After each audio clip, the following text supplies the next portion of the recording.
Hey everybody, welcome to another live stream session of LA Noire. In the last live stream, we caught a street racer, we got a consul general guy arrested for creepy pedophilia stuff, and oh, my TV remote is no longer working.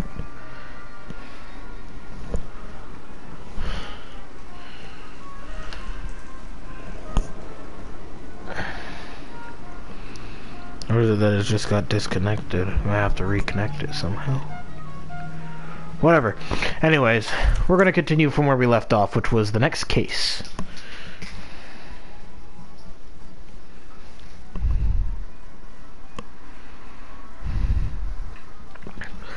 Which was somebody getting run over, I believe. I think the game will just replay this opening scene.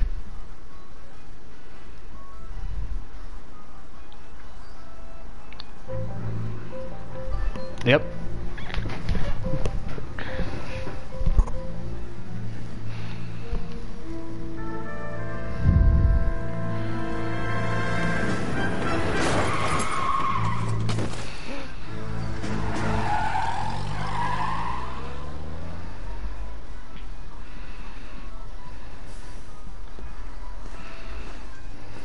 Gentlemen, I just got this handed to me. A hit-and-run felony at Ray's Cafe, 208 North Los Angeles.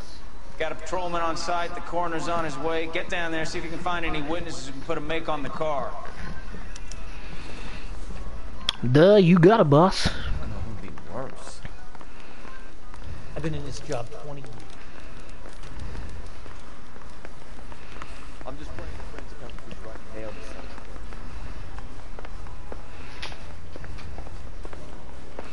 Hey, isn't that the cop who solved the big case? Alrighty.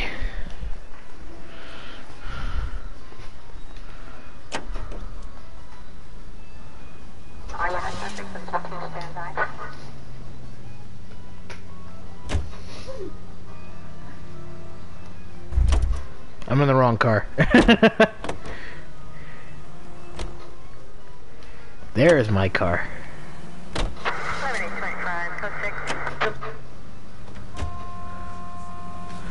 Alright.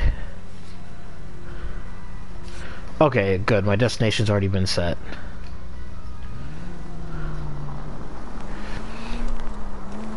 Looks like the DA is going to press charges.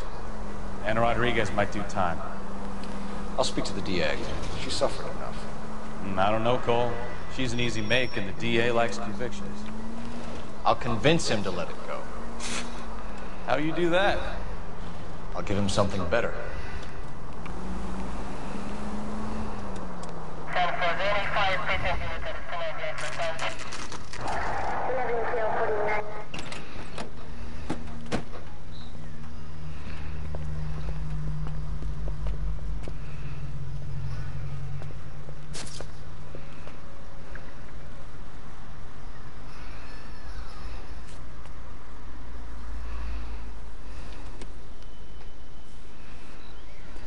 Detectives, over here.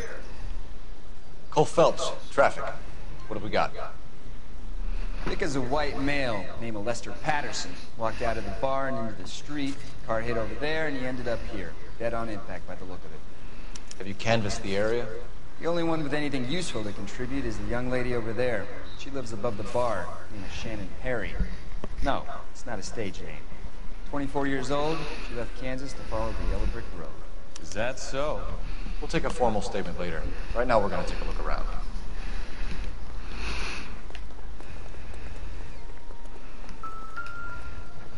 First, a hat.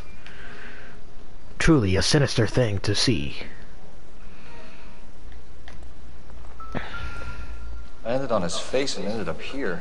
The car must have struck him from behind.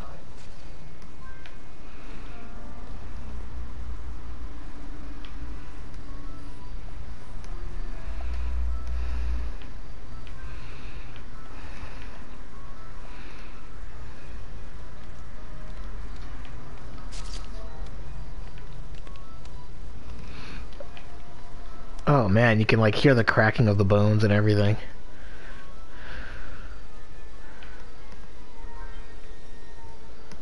Let's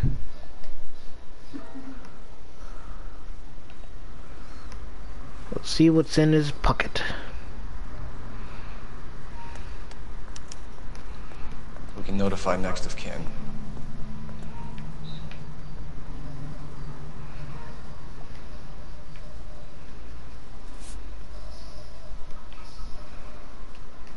That's a lot of money. Well, actually it's not. It's like $3. Well, I guess back then $3 was a lot. And in his other pocket,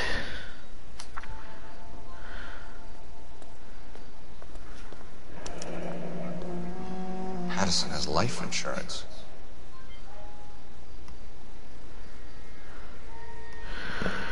it is with great pleasure that we acknowledge the receipt of your application 14-F and pre-approval has been granted to raise the weekly premium on your life insurance policy from $370 per week to $590 per week.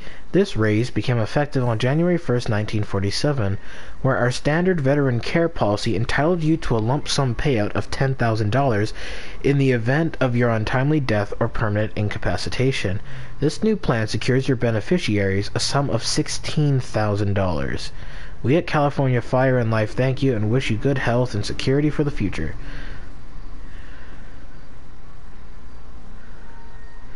Yours sincerely, Curtis Benson, Vice President, California Fire and Life Insurance.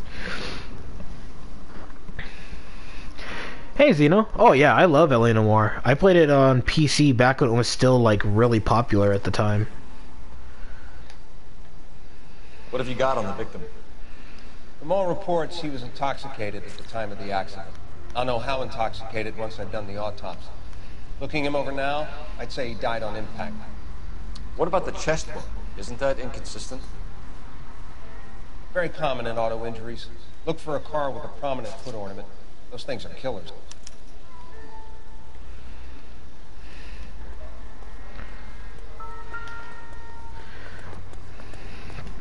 The only thing I'm a little worried about, Zeno, with live streaming LA Noire is that when we get to the homicide desk, we're gonna have, like, shots of nudity. And I'm curious, and I wonder if YouTube's gonna, like torches and pitchforks about it. Car must have been going like a bat out of hell. Because I'm not gonna be able to censor it.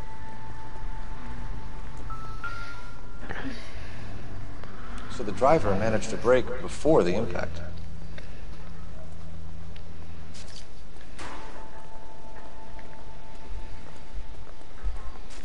It's all yours, Detective.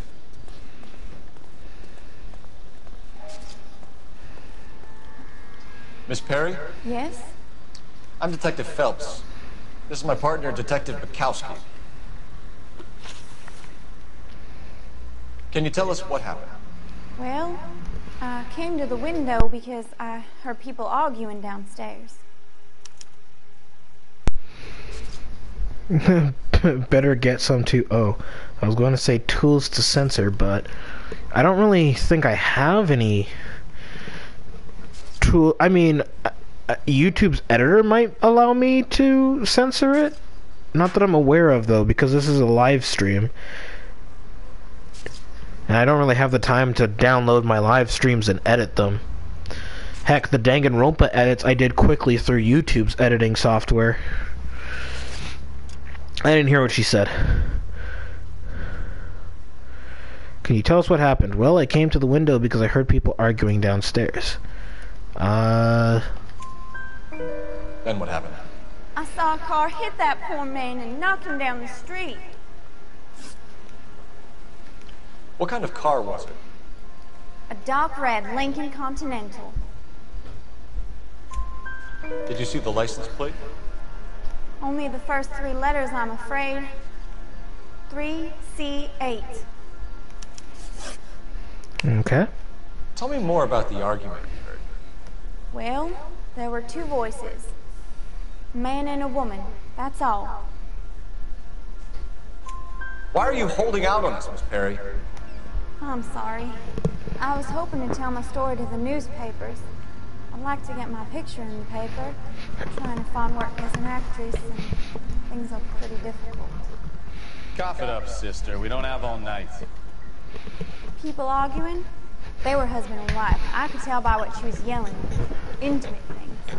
Very embarrassing for the man. Thank you, Miss Perry. Your information has been very helpful. You can go now. You really think so?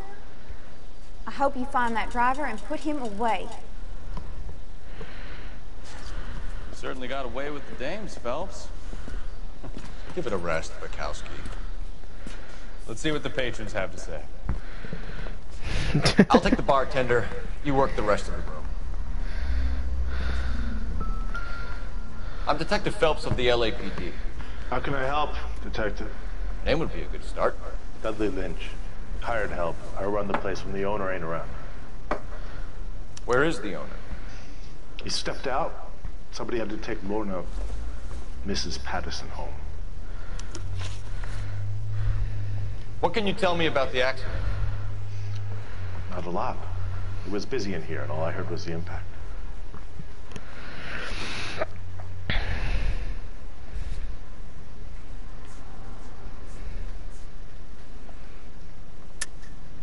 Why are you lying, Lynch?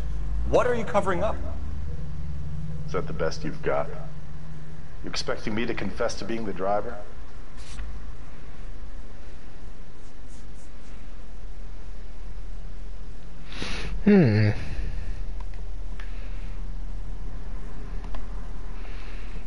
Sorry. Sometimes you have to shake the tree to see what falls out. I'm gonna use my intuition real quick. So what was he doing outside? It's against licensing regulations to drink on the sidewalk. Esther and Lorna were having a fight. The owner made him take it outside. It was pretty ugly. Do you know the victim? Yeah. Lester Patterson. He's a regular here, or he was. Not one of your favorite customers? Lester was special, but not my kind of special.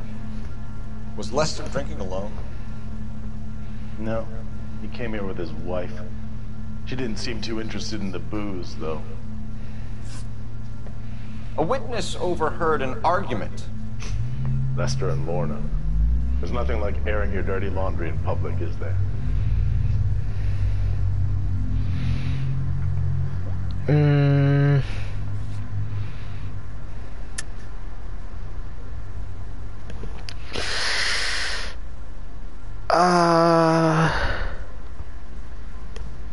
Ooh. I don't know whether he's... What do you say? Yeah. So, Phelps says, a witness overheard an argument, and Dudley replied, Lester and Lorna, there's nothing like airing your dirty laundry in public, is there? And I just used my intuition point, and obviously I can't. He's not lying. So, I don't know whether to doubt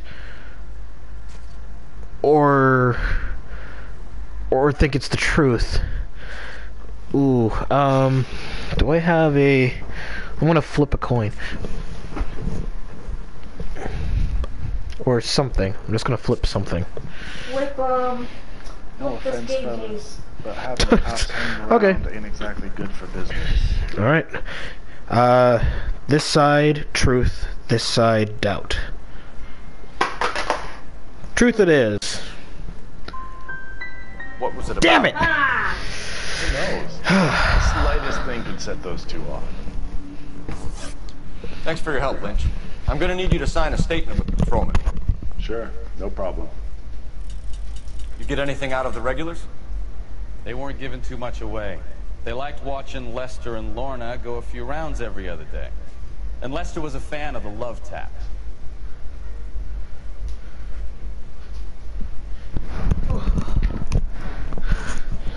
Alright. Sorry about that.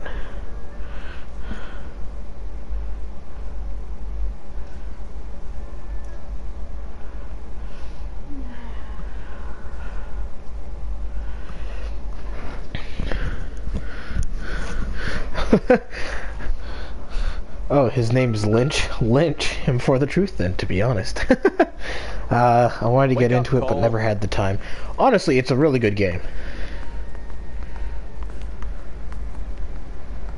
It has its flaws, but it's a very impressive game for its time. Operator, give me dispatch. Putting you through now. Phelps, badge 1247. How can I help, Detective?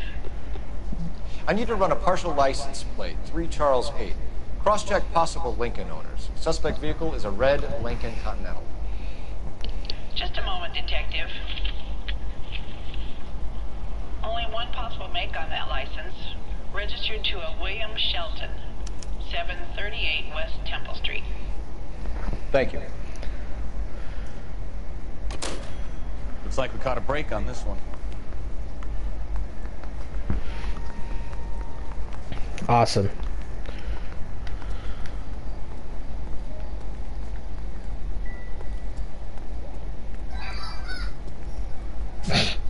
Sorry. It's okay.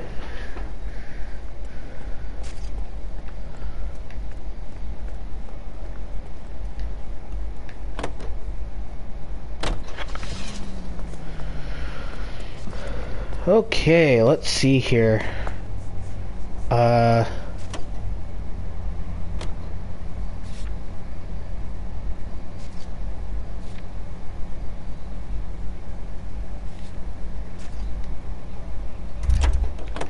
Actually, I'm curious, was there anything else I missed here?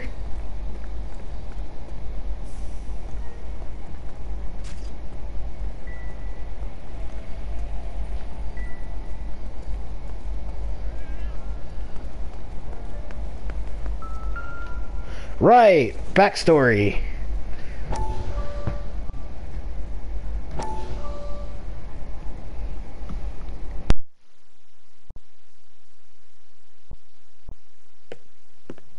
Courtney, come in.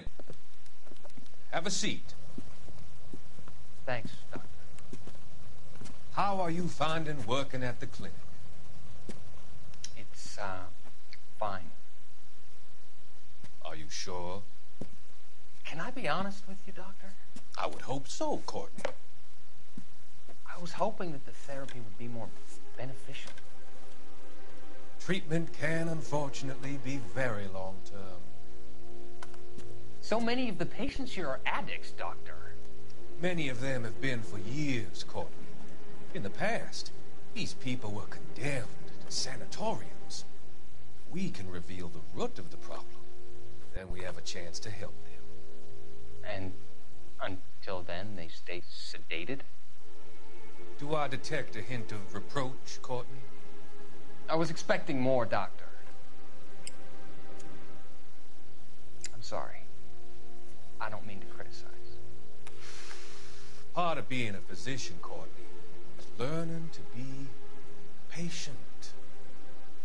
How is it possible to keep so many of them on their medications, Doctor? Many of their addictions are illegal. Oh, many things in life are gray, Courtney. What may on the surface appear to be illegal is actually of benefit to society at large.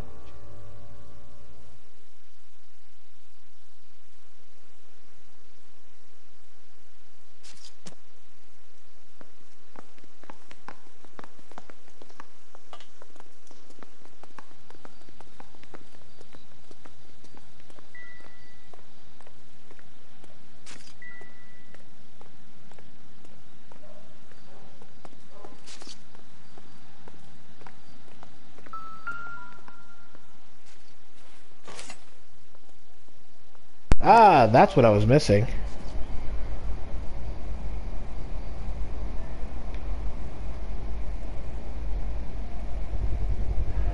A knife covered in blood. Could be a steak knife. This is a hit-and-run case, Phelps. Anyone could have thrown away a kitchen knife. In any case, we'll want tech services to scrub the alleyway before they bag the knife.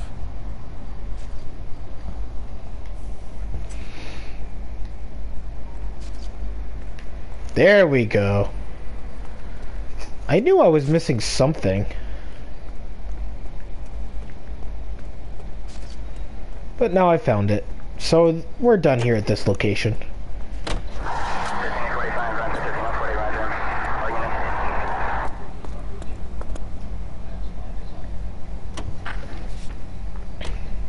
Yeah, I knew something was up because the cafe wasn't crossed out, which means that I was done there.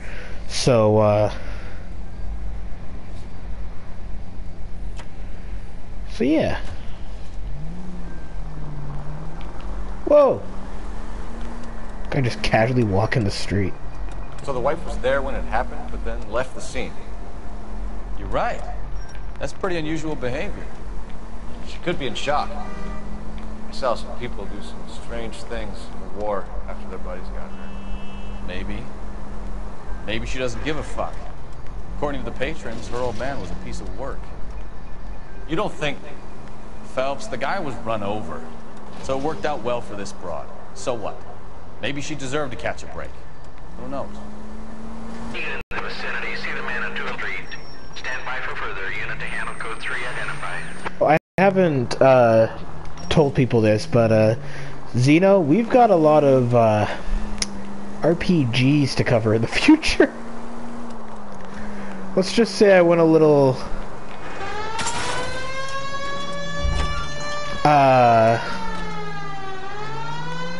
You don't care who gets in your way, do you? I went a little crazy on games, mostly used copy games, but I now own Nier Automata and Ni no Kuni 2. As much as I would love to live stream the first Ni no Kuni, it's PlayStation 3, so PlayStation 3 is a huge hassle to try and record. So, yeah. What took you so long? They're getting away! What happened here, sir? They had guns. Dirty louses took everything and then booked. They went that way, the stairs alongside the track.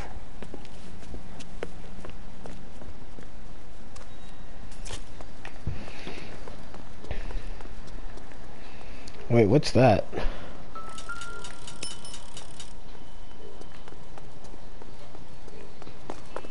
Well, whatever it is, I got intuition points. Looks like a rat with the gold tooth wearing a watch.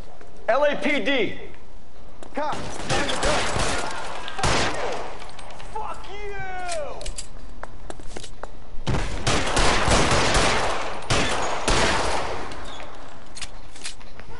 Bam!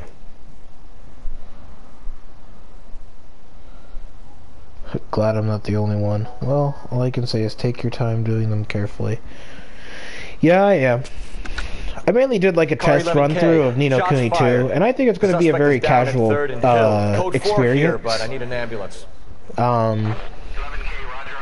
Because they make the game very... The game is very flexible on how to handle situations. Like, as long as you got healing items on hand, no penalty to you.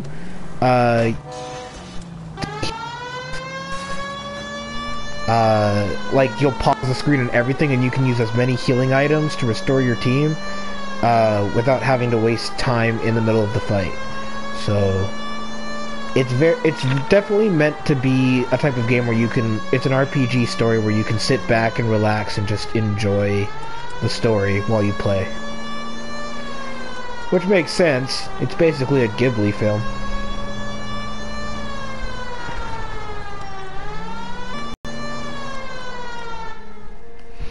But it is very long. Can't rush them, otherwise you'll be caught in a whirlpool. That is true. I think I might do one more game after we finish LA Noire before I jump back into RPGs and finish .hack. But, we'll see. Yes? Hello? Mrs. Patterson. Is this about my husband? We're investigating the incident, ma'am. I see. Come in, won't you?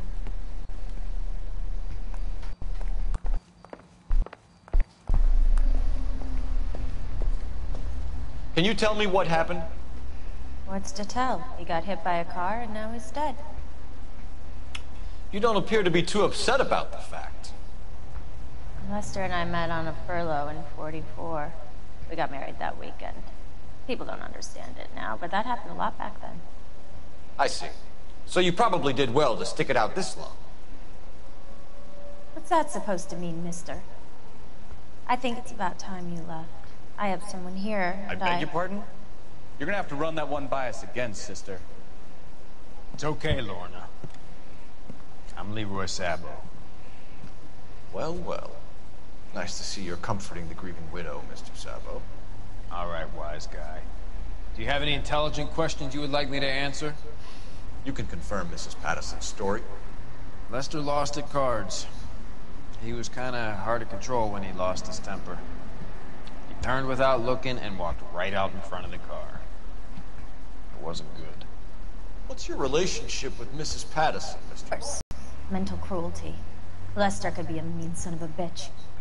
And Lester knew about that? No, I hadn't told him. Well, hasn't this worked out well for the two of you? I feel almost bad for busting in on this little rendezvous. I love How did the car Bukowski. come to hit Lester? He walked straight into the path of an oncoming car.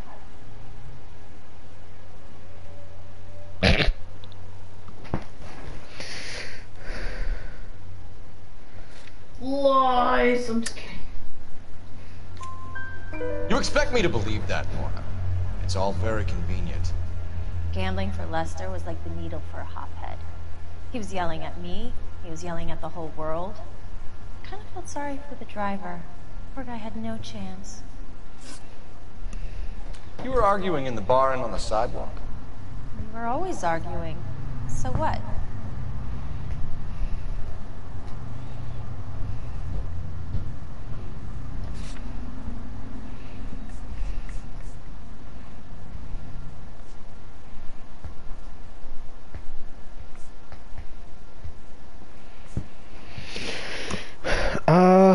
Let's see here.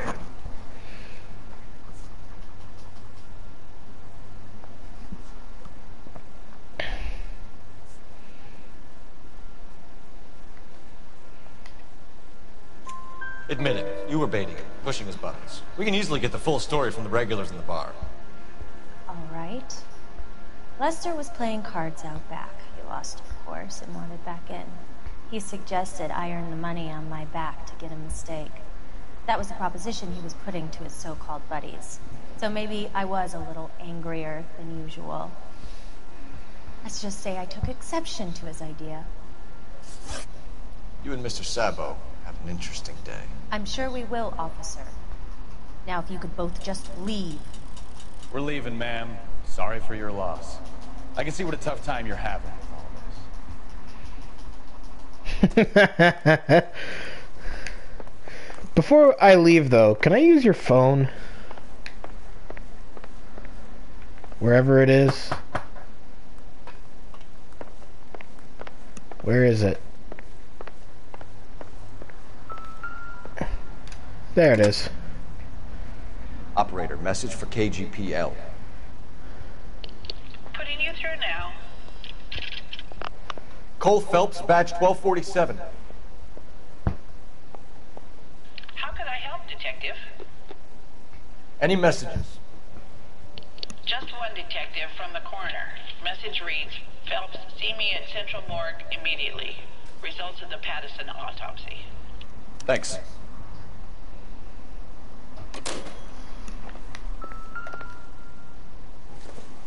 I like how I can just investigate these things. But there's honestly nothing to find here.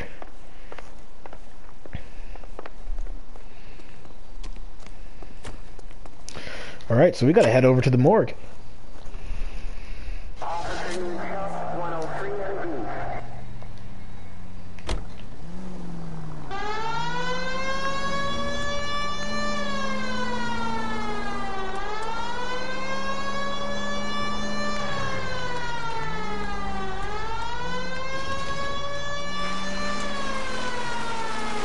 Cutting through the side roads.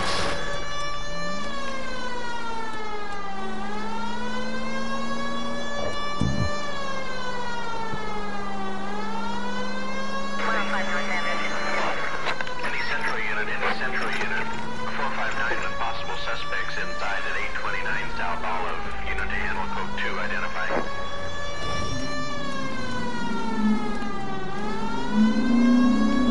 I went through the wrong tunnel.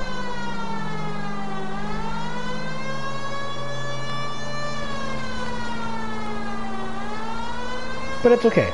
Luckily there weren't that many cars heading that way.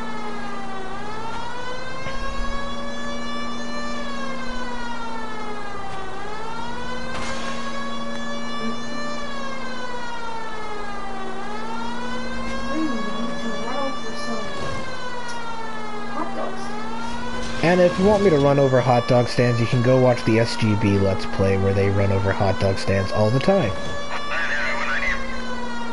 And they come up with silly excuses as to why they ran over the hot dog stand.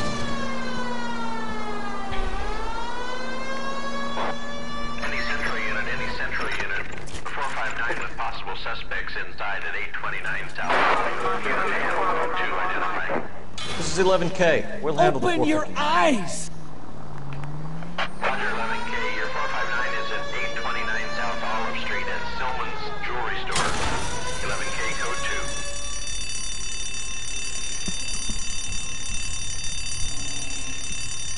2. Amateur hour? You got that safe open yet, or what? Your girlfriend is looking over my shoulder again. I swear she says one more word. Honey, it's best if you let him work. Floyd, you better hurry up. That was a hell of a crash we made getting in.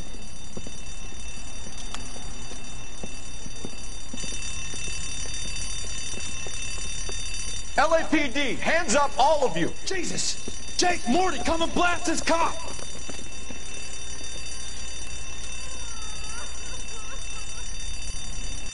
They're upstairs. Upstairs! This wasn't my idea, Mr. You keep an eye on the girl. Your move, mister!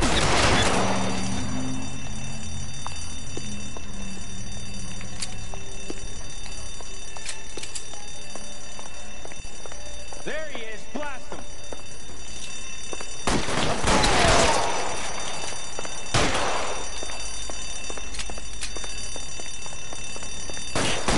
You can keep that, fucker.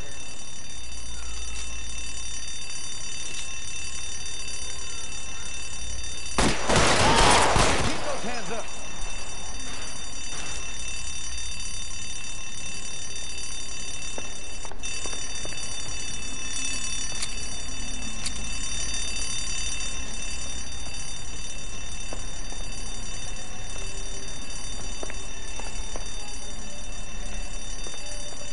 I picked up my hat.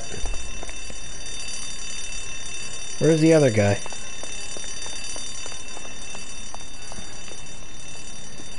Where'd he go? Give it up! LAPD! Damn it.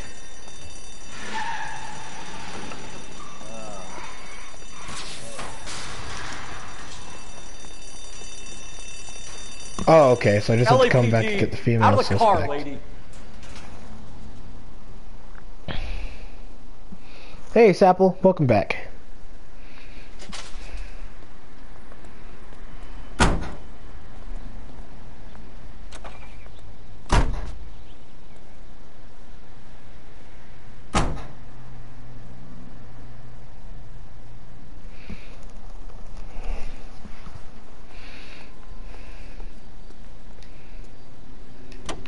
I can't believe there are still 32 more of those street crime events.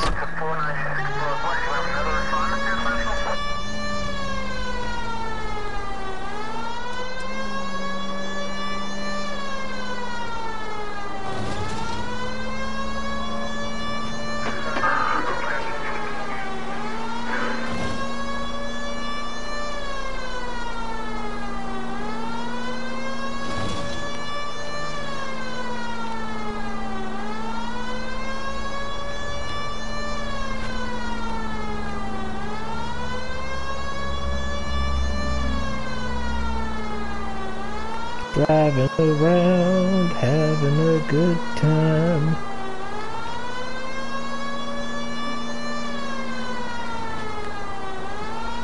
You think the Voices left? What? The Voices? Who's that? Oh god!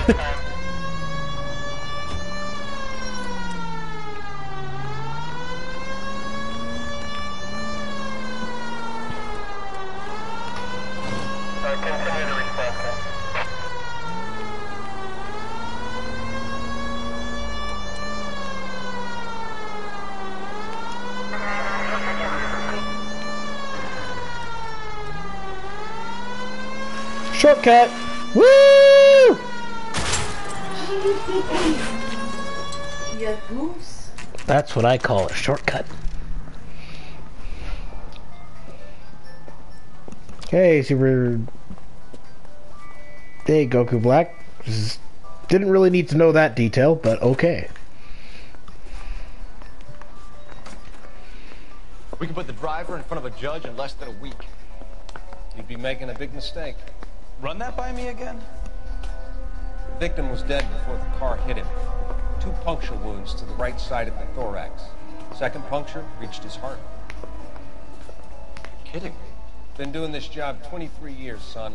No one's ever laughed at one of my jokes. He was stabbed to death? Long, sharp knife. Length of a bayonet. We found a knife in the alleyway. Where is it now? Was it bagged? By Patrolman Kaplan. Perfect. I'll get you a definite match. Jesus, we got him. Murder 1. We were right there and they tried to stare us down. Now they'll both get the gas chamber. We have the knife, we have the coroner's report, and I bet we could roll Sabo as a witness. Let's bring her in. That's that cop. Seems like a decent guy.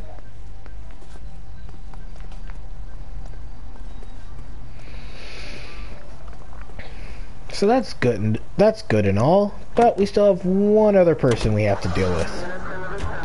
We have to go to the Shelton residence.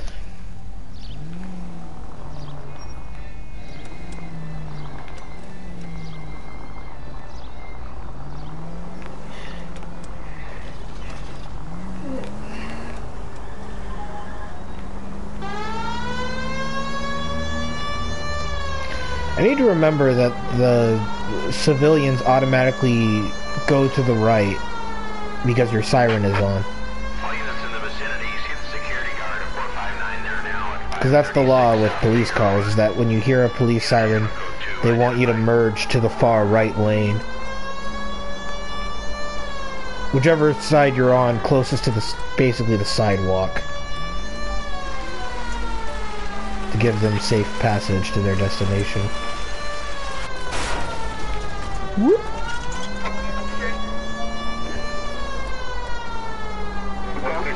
What is this, World War II? I believe this takes place just after. Yeah, it's just after World War II. Just after World War II, because you're playing as Cole Phelps, who was a officer during the Second World War, who is now who became a police officer when he returned home from the war, and is now a detective because he showed really good initiative and such. We go.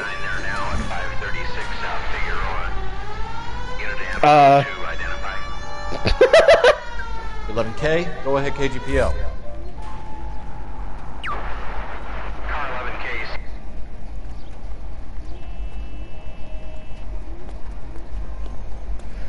That's okay, we'll walk.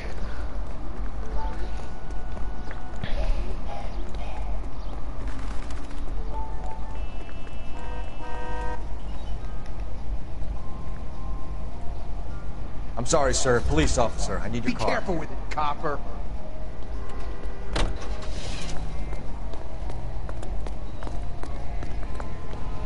Only police cars can receive radio dispatches. Luckily, I already received one, so it's all good. Oh boy. And it's right here.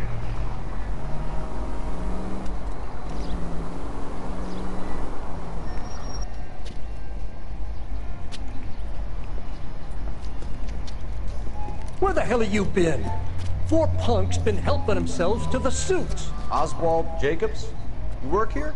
Goddamn right I do. I've been watching the place for 10 years, waiting for something like this. Calm down. Show us to the suspects. You go first.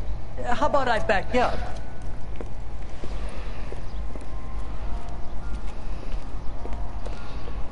How am I today? I'm pretty good. Today I just want to relax. LAPD!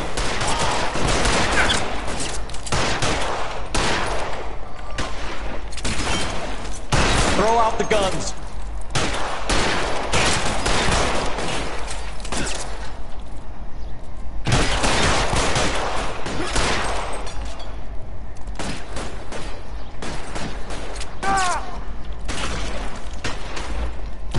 Stay down.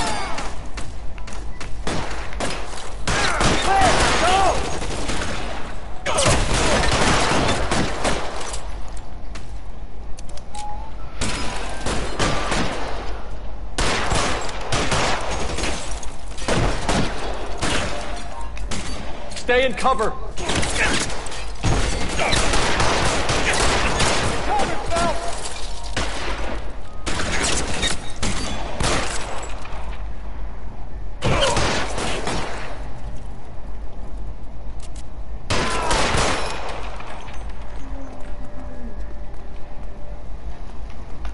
I'll be right behind you, Phelps.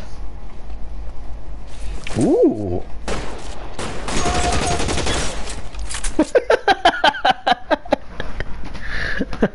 Specifically pick up the machine gun just to mow the last guy down. Car 11K.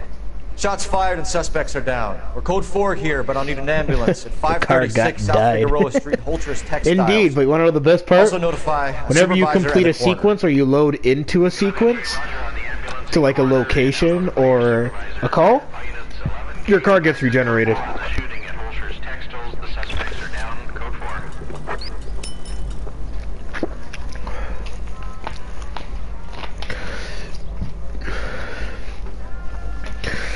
You had the worst day ever and you're trying to relax. I see. Sorry to hear that.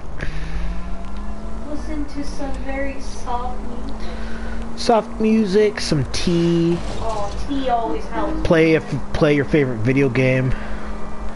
I wish that worked in real life. I know, right? Your car gets totaled and you just enter a building and then walk back out and your car's back. That's like in the way future beyond the future. Not even the future would be able to do that. I'm sorry. No amount of technology is going to be able to replace a car the moment it gets totaled.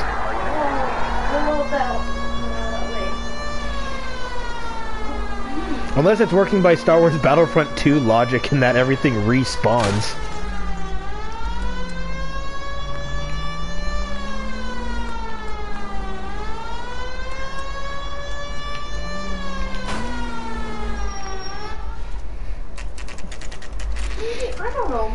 Will advance in technology where materials and stuff like can fix itself.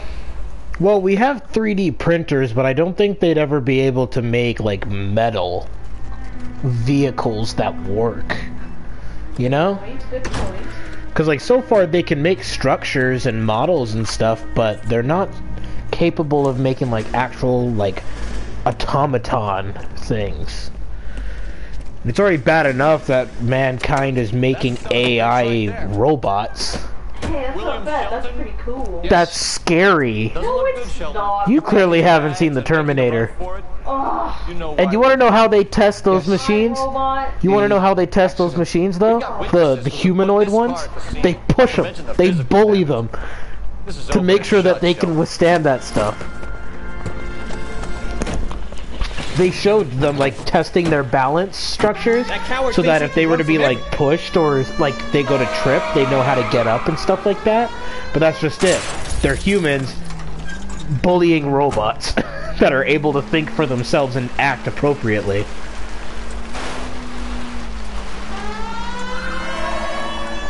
I don't know why the siren wasn't on.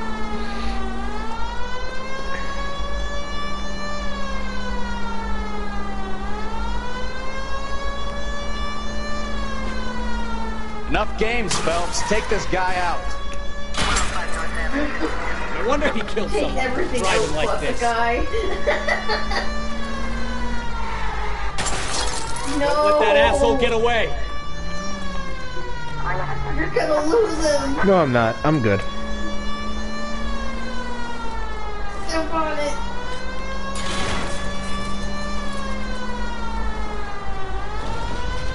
Oh God! Do a wheel arches. Come on. You almost got him. How is he still going? No, no, no, no, no, no, no!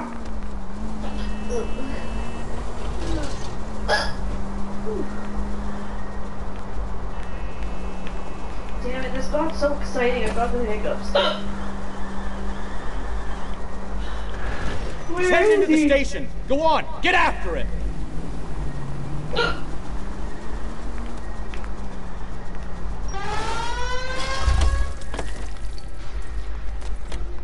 Hold it right there, Shelton. Oh, freaking civilian! I give up. How does a vehicular manslaughter rap sound, Shelton? I hit him. I admit it. I just panicked, but it wasn't my fault. What do you mean? The guy jumped right out in front of me. He came out of nowhere. There's nothing I could do about it. Why didn't you stop? I've had accidents before. That's it. We're done here. The DA is gonna love you. They weren't all my fault. I'm a surveyor. I need my license for my job. There were people around. A woman and a man were standing right next to him. I thought they could get him to a hospital. I'm telling you, it's not my fault. The guy is dead, Shelton. You can't be serious. William Shelton, you're coming downtown. We need to talk about a manslaughter charge. So, initial report came back with an ID on our victim, Lester D. Pattison of 182 North Hope Street. Captain wants us there double quick. Alright. Now we're heading over to the Pattisons. Momental case at 7th and Flower, unit to ammo code 3, identify.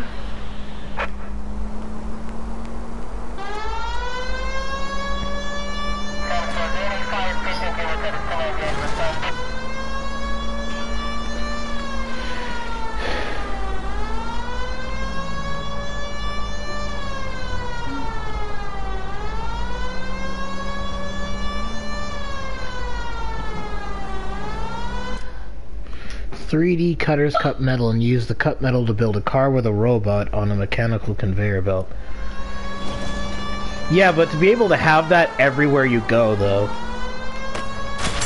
that'd be something they'd have you buy for like thousands of dollars. Actually, based on inflation and how long it would take for that to happen, probably cost millions.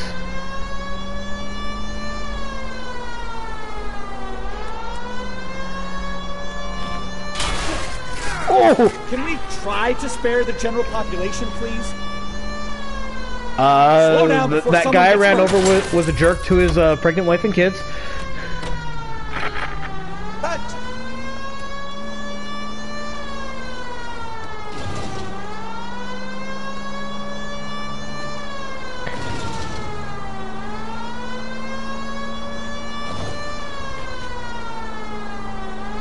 Wee.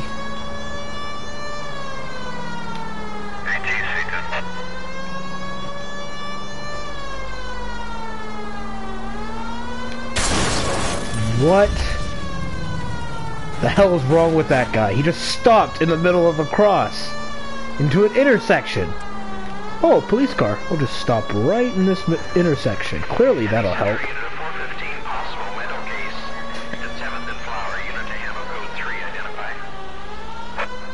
This is car 11K. We'll handle the 415.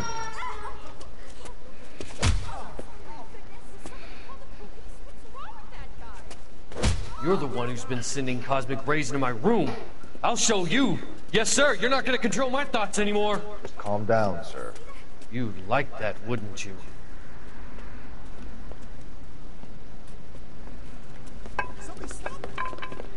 Give it up, LAPD!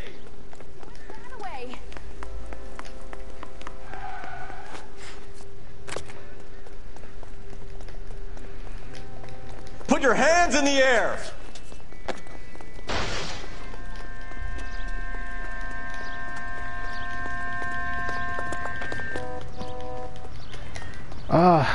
I know there was a way to make Cole run faster. Don't make me chase you! What button was it? You don't understand. Someone has to stop the Venusians.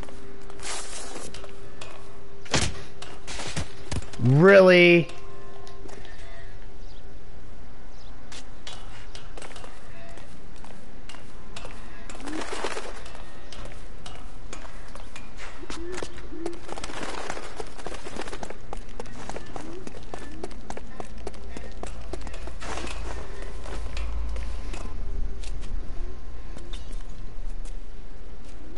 Farewell, cruel world.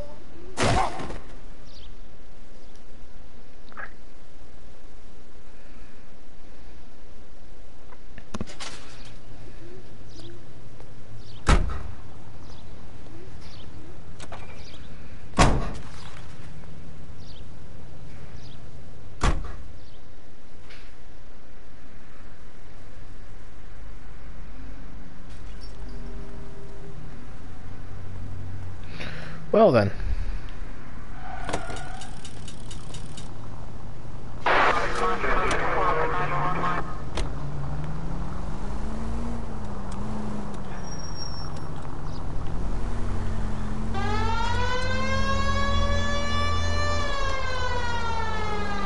But yeah, most of these crime cases end with the suspect being dead.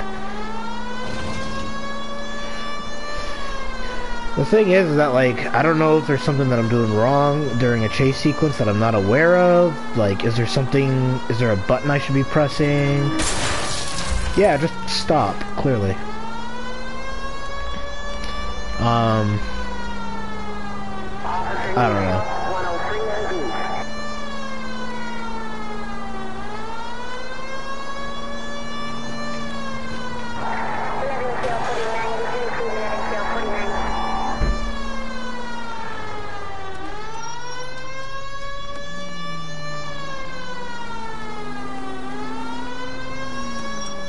Heavens!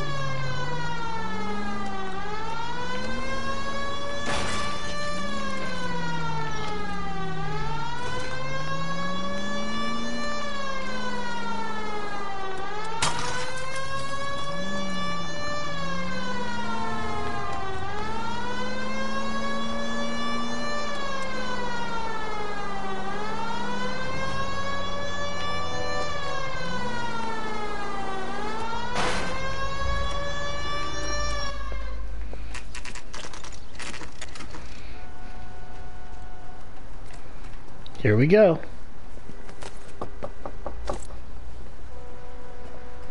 You've spoken to the coroner, Mrs. Patterson. He confirmed your husband's cause of death. We'd like you to come downtown and answer some questions. It wasn't me.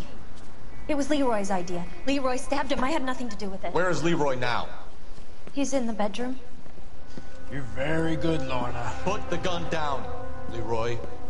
If you do something stupid now, you don't stand a chance in front of the grand Nice of jury. you to give me up, sweetheart. All that whispering in my ear telling me how we had to get rid of him, how good it could be, all the money we could claim, all that planning, how to get him into the street, how to make it look like an accident. For God's sake, you had Leroy, all shut the up! bases covered, baby. I had nothing to do You with think it. I'm gonna fry for you, He's a Lorna? crazy man. Shoot him. Shoot him, for God's sake! It's too late, Sabo.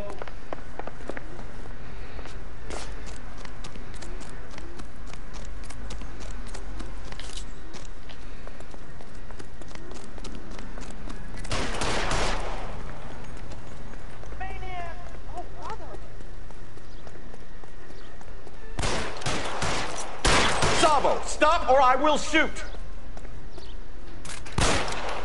Stop or I will shoot! Oh wow, I actually managed to catch the guy. Normally the general thing that normally happens with Sabo is that he'll hold someone hostage and you have to shoot him. That's another case where I got to see like an alternate way to end it. That's pretty cool.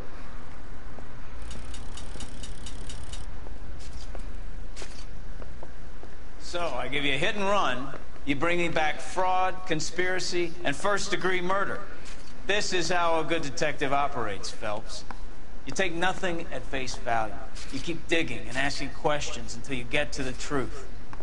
You got some sharp elbows on you, detective. I like that. Keep up the good work.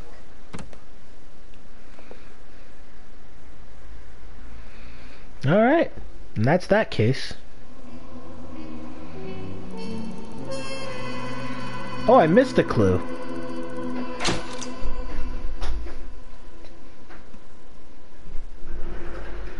Another visit to Ray's, and you would have seen what Leroy was prepared to do to avoid jail.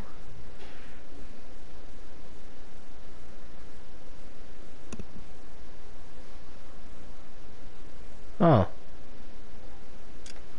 Dang it! I thought I had all the clues because it told me I was done there. A slip of the tongue.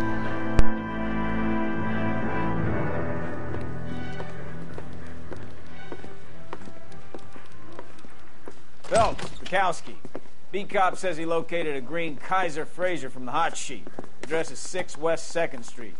Get over there, see what you can find out. Go on.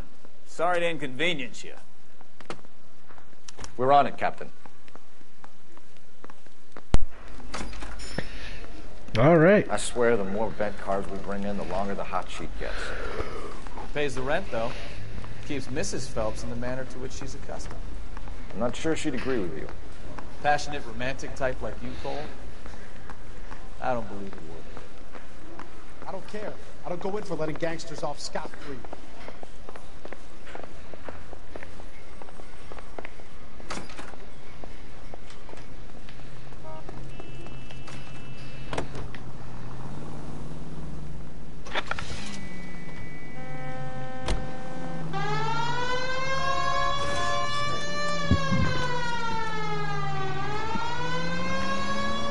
Alright, off we go! They're calling her the Dahlia now. Wonder what Veronica Lake makes of that one. What a case. You hear whether they're making any progress? But Captain Donnelly seems to think they have it all wrapped up. Brown and Green are sweating this Manley character. I heard it'll be in front of a grand jury by next week. Poor thing. Terrible enough being murdered like that without having her dead. Strewn all over the front page.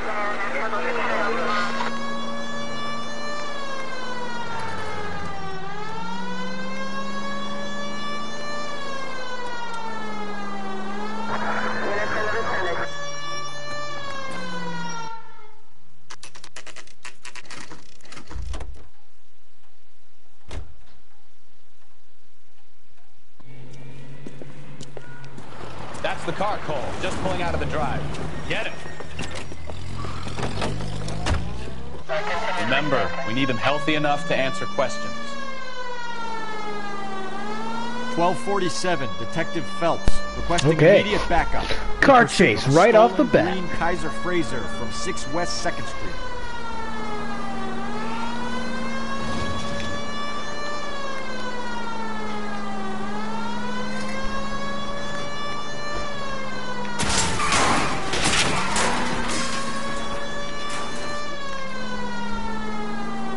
Enough games, Phelps. Take this guy out.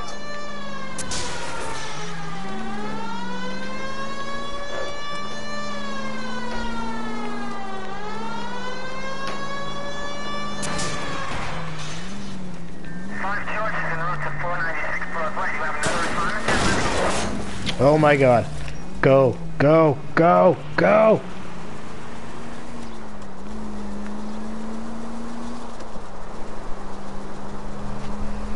Give yourself up! Now!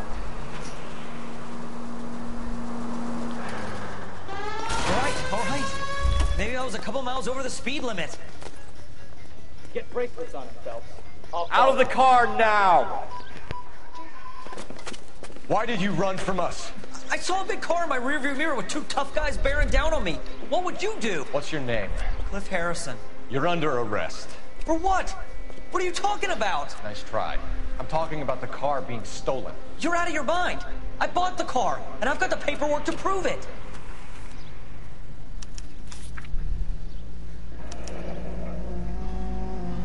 Looks like we'll have some questions for the people at Coombs Automotive.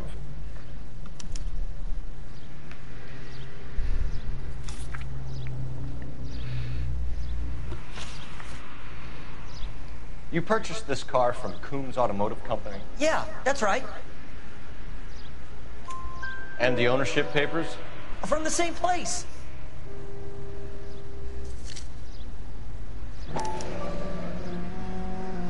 If this is a forgery, it's top-notch. This will need to be traced.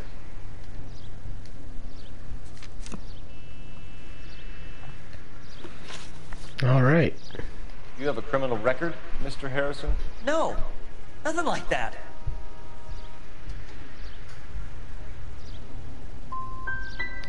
You expect us to believe you. Is that so much to ask? I should have doubted. Who did you deal with at Coombs Automotive? The owner, Richard Coombs. Really look at their faces. That's the thing, though, is that he really wasn't doing much to make him look suspicious. And he made out the bill of sale personally? Of course he did. He kept a facsimile for his records. Check with him. We're going to get to the bottom of this, Harrison. Until we do, you're going downtown. You gotta be kidding me! I'm getting arrested for buying a goddamn car? If everything is legit, Harrison, you'll be out soon. Until then, if I were you, I'd keep my mouth shut. Vegas possession is evidence.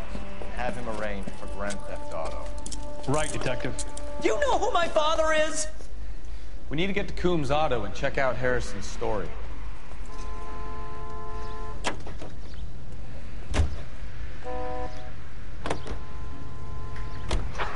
What? I think he's telling the truth.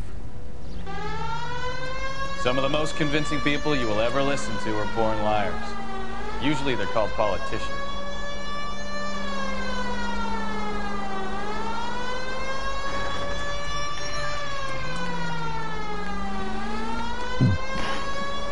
The paperwork all looked above board, and he seemed like a clean-cut kid. Uh-huh.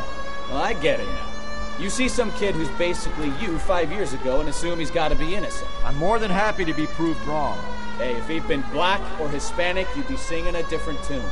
You spout all this communist crap about treating everybody the same, but it only works one way. I'm not sure that's communism, Stefan. Oh, God, please. Not another history lesson from the man who single-handedly won the war. Are you finished? Yes. I feel much better now. We'll shake down the car dealer and take it from there. Unless his daddy plays golf with yours, of course. In which case, we'll give him a firm gentleman's handshake and be on our way. See? I knew you weren't finished.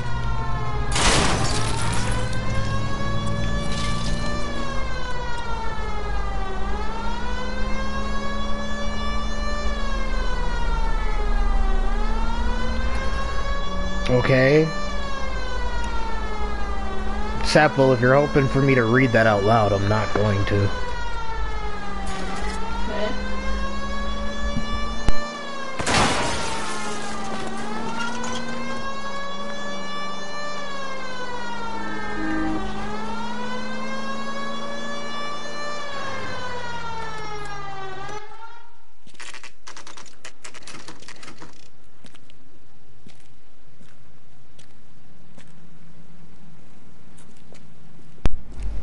Oh, it's this place. Not another step.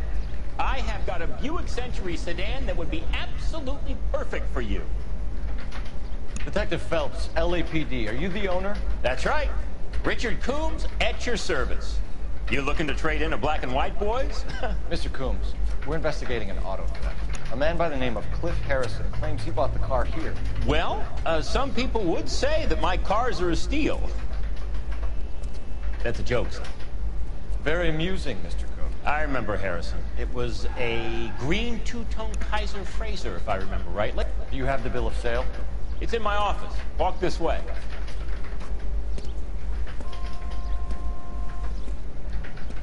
That's a joke, too, son. Phelps, you mind if I shoot this guy? He's getting on my nerves. Car dealers back then.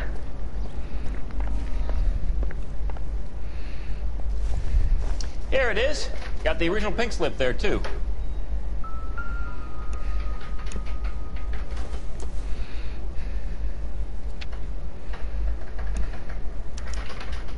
Gene Archer, 146 North Fremont Avenue.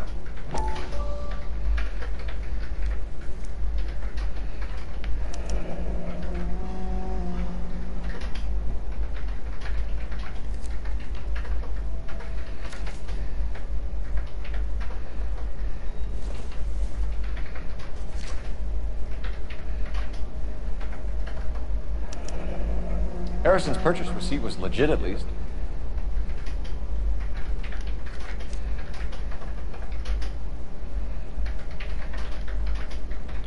We have a couple of questions. All right, fellas. Shoot. Can you tell us how you came to buy the car? Girl just wandered in right off the street.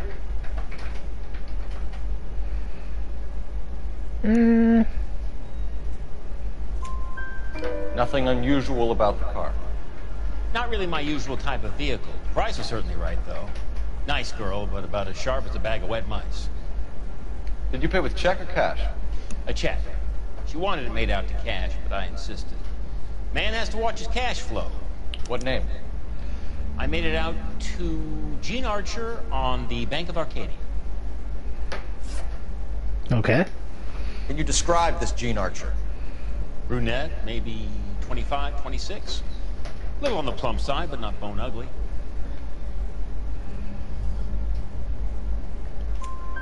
What was your impression of her? Kind of harried and harassed. In a hurry to go somewhere, but no place to go. You get to know the type. Do you know anything about the company that prints these pink slips? Nope. Should I? It isn't exactly my business.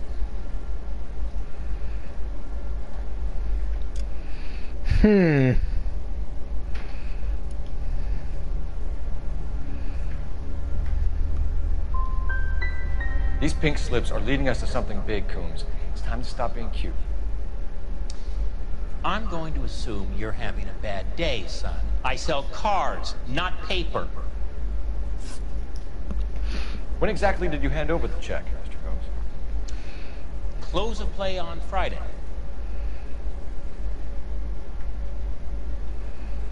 Wait, what?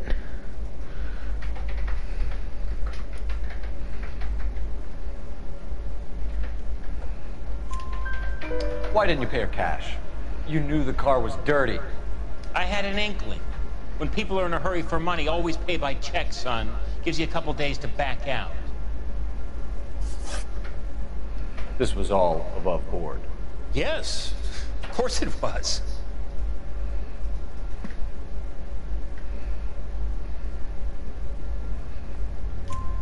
Did this look legitimate to you, Coombs? I'm in used cars, son, not bearer bonds. In my business, you don't look a gift horse in the mouth. Now don't come on all high and mighty with me if you want my help. Thanks for your help, Mr. Coombs. We need to continue the investigation. Hope you sort out your problem with Mr. Harrison. Go easy on him, son. Boy's about as sharp as a bowling ball. He's built too low.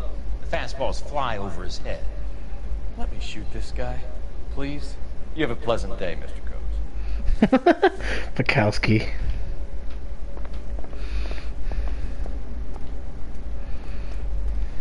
Well, Harrison might be off the hook, but we could still run an APB on Gene Archer. Get on the horn and call it in.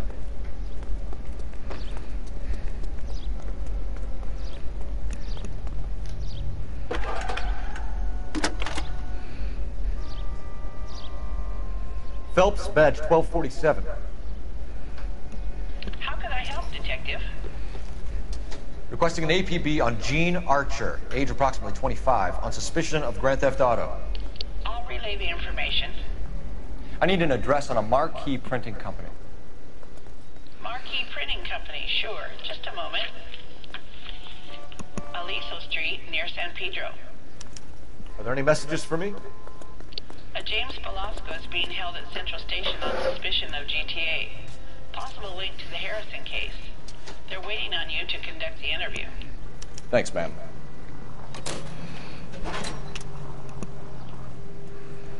Huh. Alrighty. We'll go to the police station afterwards. Here's a chicken and egg question for you. Do you think you have to be an asshole to sell cars? Or that selling cars turns you into an asshole? You've got it in for everyone today, haven't you? I've always got it in for car salesmen. Doesn't matter what day it is. And why do they always think they're comedians when they're about as funny as a heart attack? Maybe the more annoying they are, the quicker you sign on the dotted line, just to get the hell out of there. That's one of the things I love about this game is the conversation between Phelps and his partner whenever you're driving manually.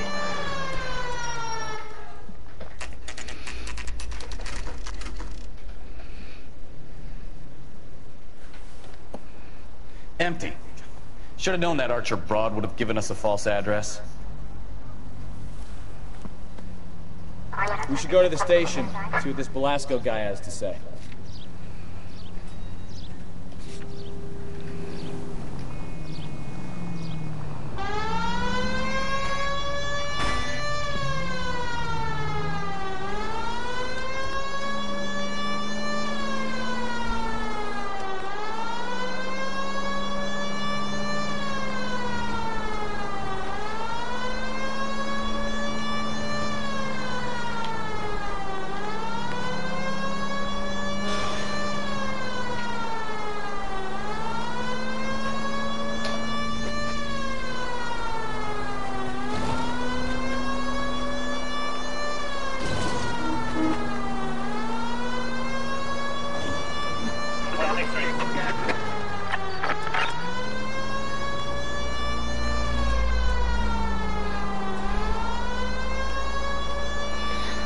Oh, man.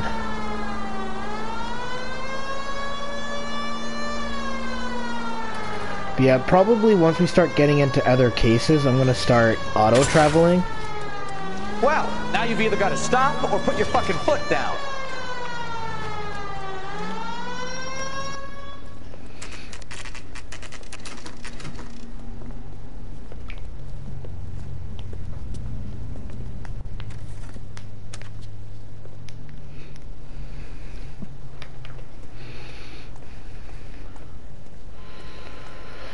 Alright, to the printing company.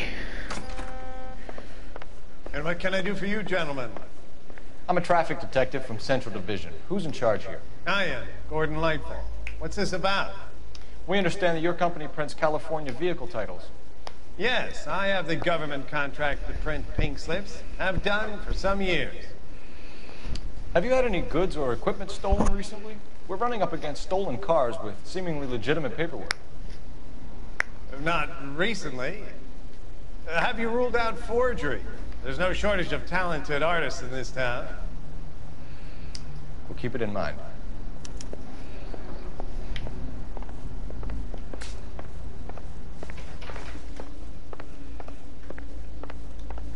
Well, I trust you've got all that you need.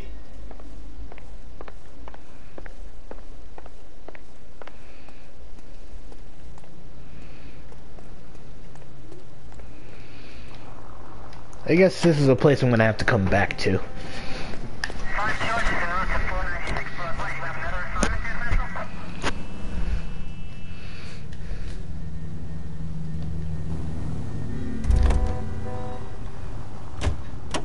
You drive. I need to go over the case notes. Yeah, we'll start doing fast traveling now, because this game is really long if you're manually driving all the time. And I recently acquired quite the lineup of games to cover, so can't be spending over 30 hours of LA Noire driving around.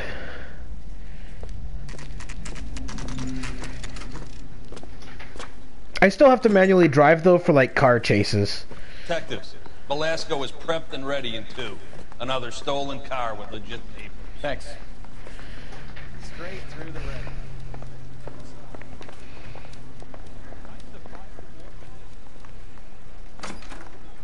Crummy bastard. James Velasco? I want a lawyer. It's my car and I got the proof right here. Take a look for yourself.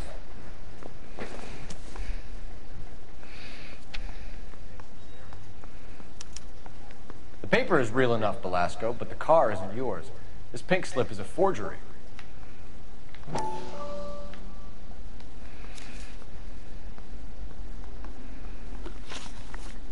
Where were you taking the car, James? Blow it off, greenhorn. You'll get nothing from me.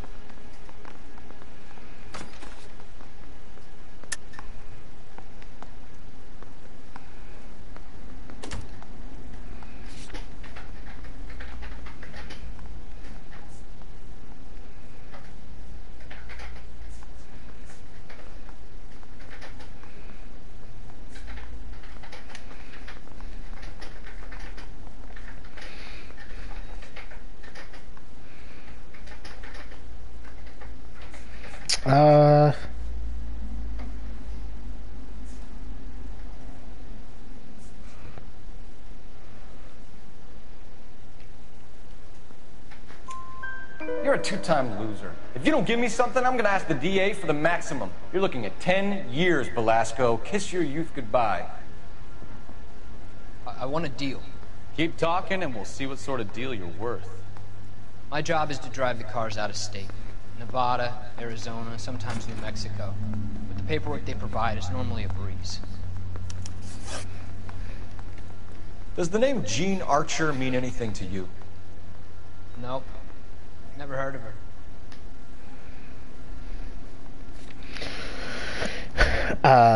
Let's see here.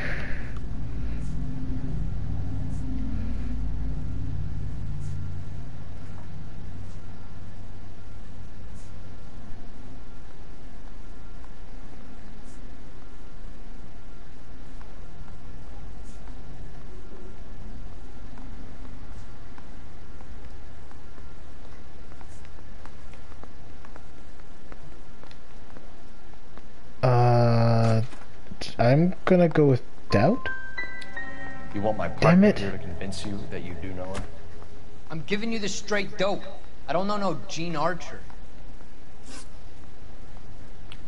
What happens to the cars once they cross over the state lines? I don't know. I just deliver them.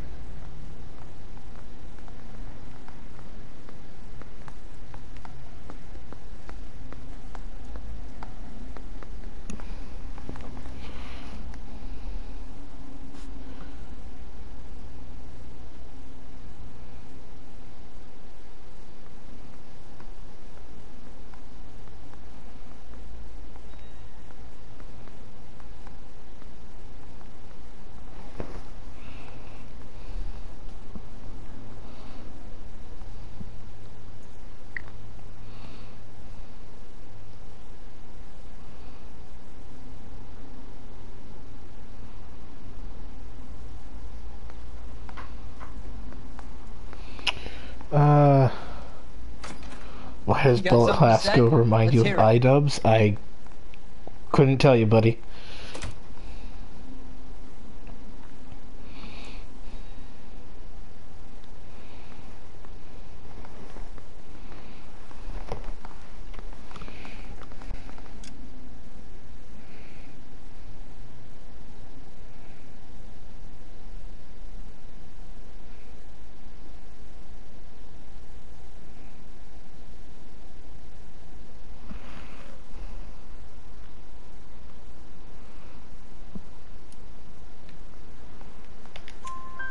Give me something, Velasco, or I'll take you back to the cells and tell the whole station you're a child molester. How long do you think you'll last? Okay. I hear you. The cars get sold in Chicago or back east. Sometimes I bring back cars coming the other way. Where do you pick up the cars, Velasco? Warehouses. Mainly in East downtown.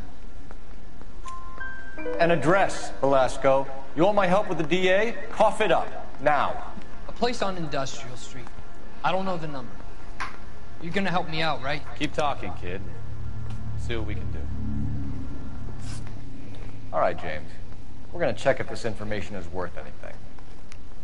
And if it is, I need your help here, pal. If it is, then we'll know you're a man of your word, and so will the DA. You're Phelps, right? Yes, I am. Look, can we do this later? I'm in the middle of it. Ray Pinker. I'm with Technical Services. The pink slips are all real. Yes, we know that. There's only one company that prints them in California, the Marquee Printing Company. They've confirmed that the numbers are legitimate. You've checked them out? Sure. They're on Aliso Street, near the corner of San Pedro.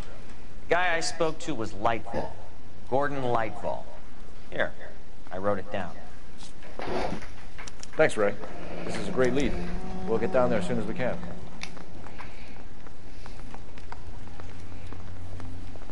Straight Phelps, through the red. your GTA suspect, Gene Archer, spotted by a patrolman. Western Union office, 253 South Hill.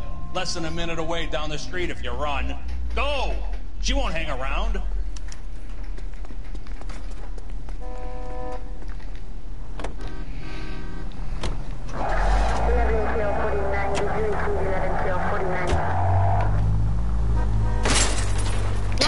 You're gonna kill someone!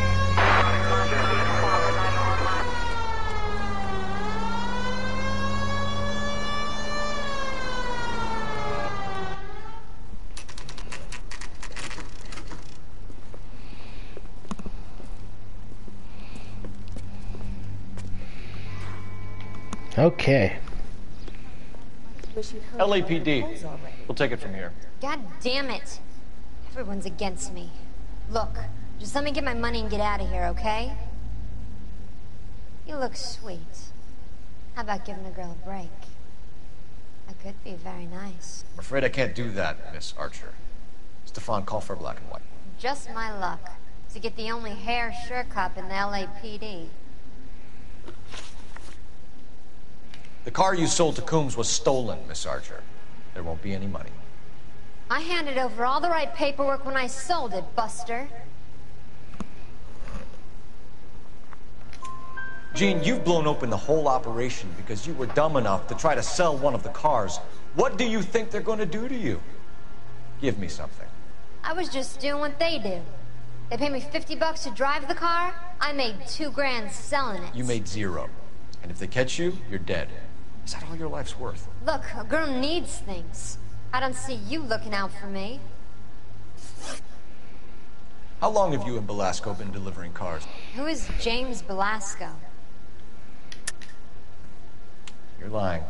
James Belasco. I don't remember mentioning his first name, Miss Archer. Oh, Well, I think you did, didn't you? Well, I'm sure of it. Anyway, I don't know him.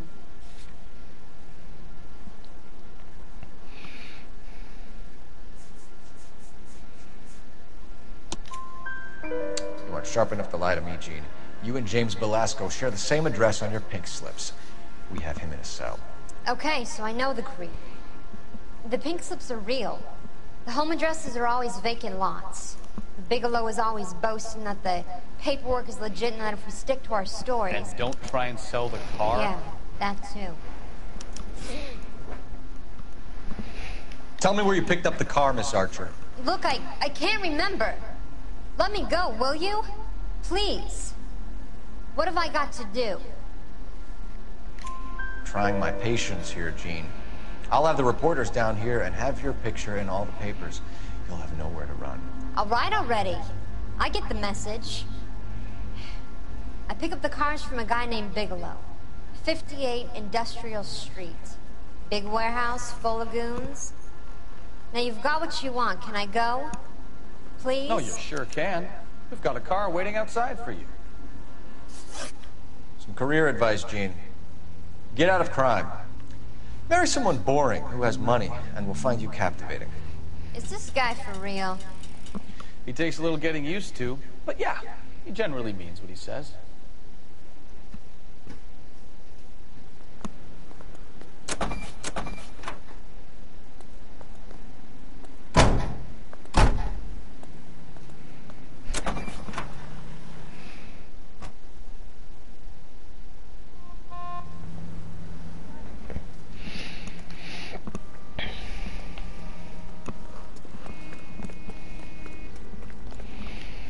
All right, so now we're going to head over to the printing company.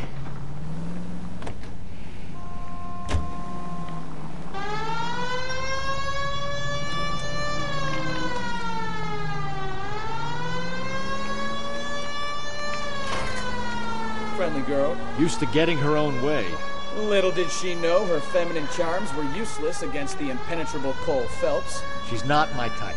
And what is your type, Phelps? I marry her. I know that. But you're not blind or dead inside, are you? Wait, scrap that second half of the question. I don't know. Blondes, I guess. Hallelujah! The man is human after all. Now we're getting somewhere. Yep, I'm with you on the blondes. Brunettes are fine too. And there's nothing wrong with a good redhead. But I draw the line at gray. You know what? I might have to lift that embargo soon in the interest of maintaining a free market. A man with high standards. My standards are only as high as the last glass of whiskey. Oh man, that's why I like Bukowski. He's like that type of guy where it's like, regardless of his personality, you can't help but want to be his friend.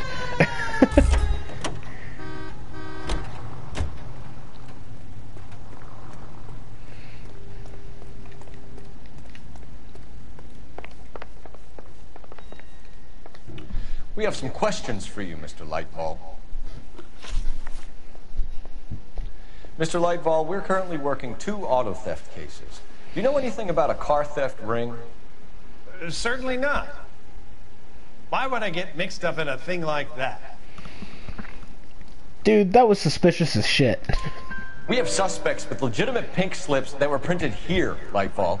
You better give me something before I bring the whole department down here. Don't be hysterical, Detective. As a matter of fact, we had a similar problem a couple of years ago. A number of used car lots were selling blank documents to a criminal organization. Do the names Cliff Harrison and James Belasco mean anything to you? No, they do not.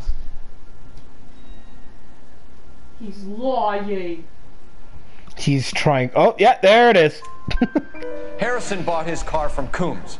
The pink slip looks good, and that points the finger here. Do you have any employee trouble? No, I don't. They've all been carefully screened. Look, now that I think about it, the name Coombs sounds familiar. I think they may have been involved in stolen documents in the past. Do you have a delivery ledger, Mr. Lightfall? We would like to cross-check against the Coombs Automotive Emporium. It's a little out of the ordinary, Detective. I'm not sure I can share those sorts of records. Hand it over, Lightball. You don't want us having bad thoughts about you, do you? Very well, but this really is irregular. Over here.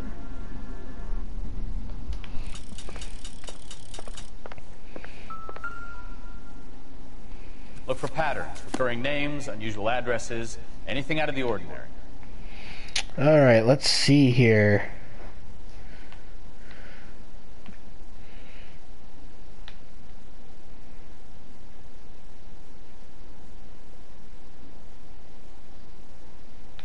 Ah, Bigelow.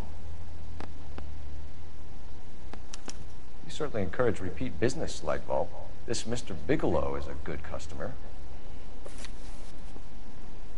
Sorry to bother you, sir. We'll let you know if there are any developments.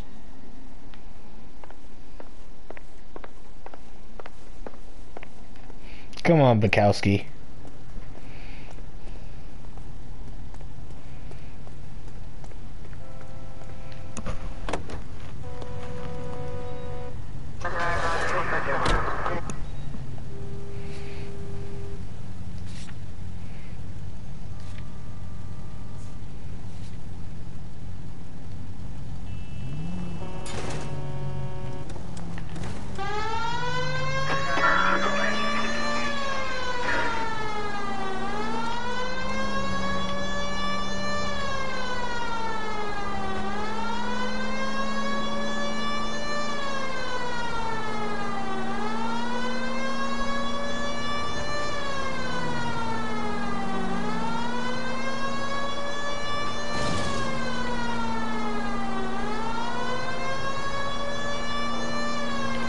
Whoa!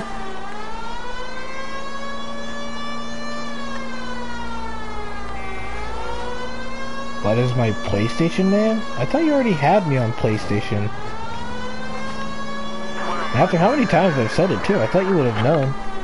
Because you joined when I was still live streaming Star Wars Battlefront, weren't you? That was the time when I was giving out my gamer tag all the time. Need to get out of this train yard. Whoop.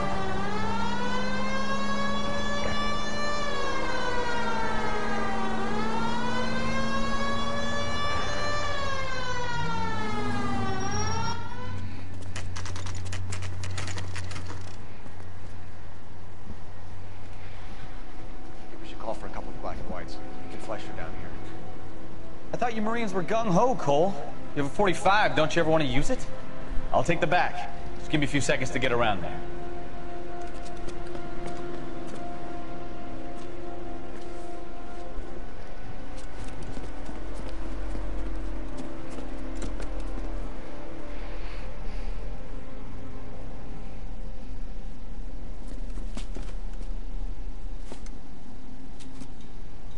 Cole Phelps, LAPD.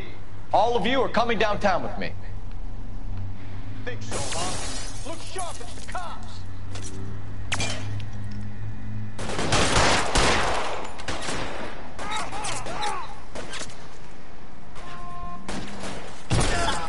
How long do you think you can hold? Why won't you go fucking down?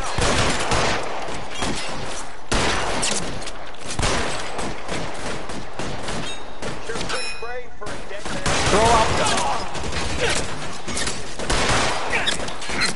Got the Phelps.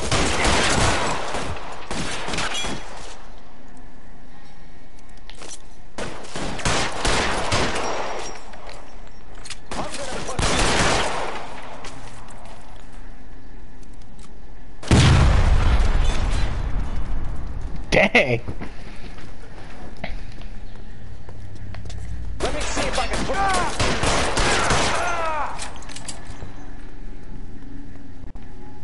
clear the top floor. I don't want to get drilled in the back on the way out.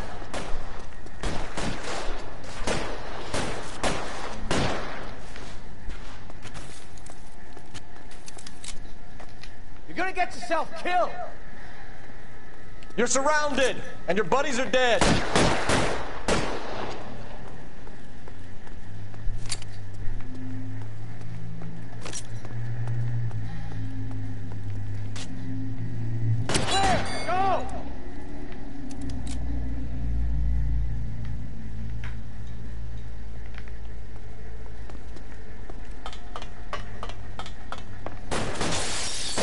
Find some cover!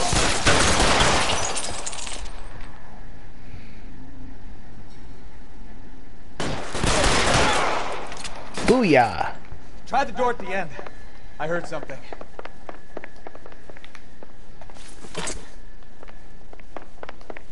All right, don't shoot! Keep your hands up. Watch him, Bukowski. He doesn't move until I've tossed this place.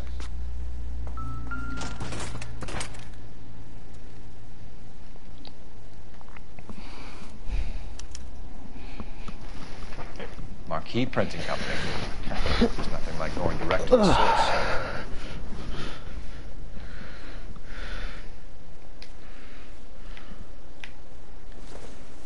Let's see here. Betting slip. Looks like Mr. Lightfall has been on a losing streak.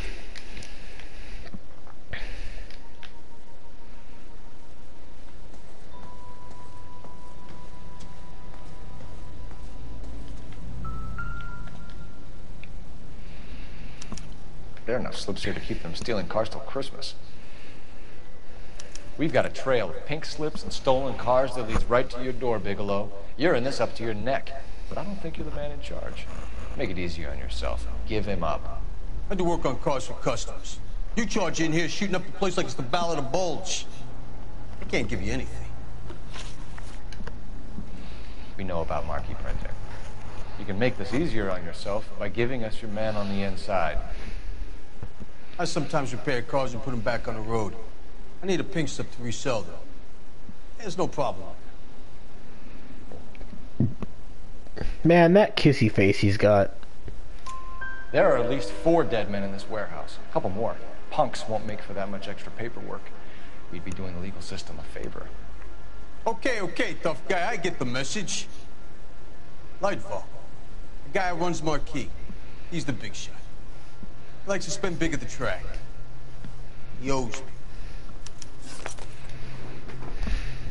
Lightfall. The guy with no luck at the track. Tell me about him. It's one of the guys lying over there. You're right. He has no luck. That's the best lie you can come up with, Bigelow? Hey, would I lie to you, detective? I'm not exactly in a good position here now, am I?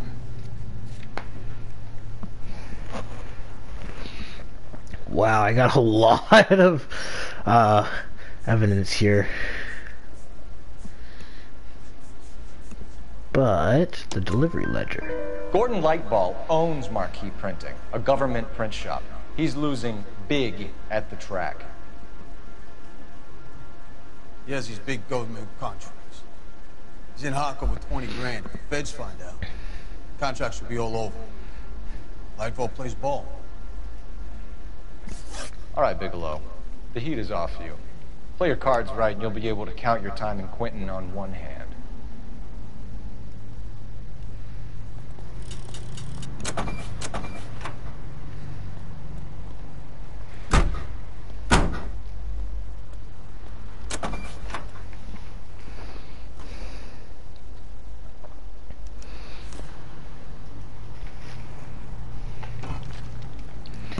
All right.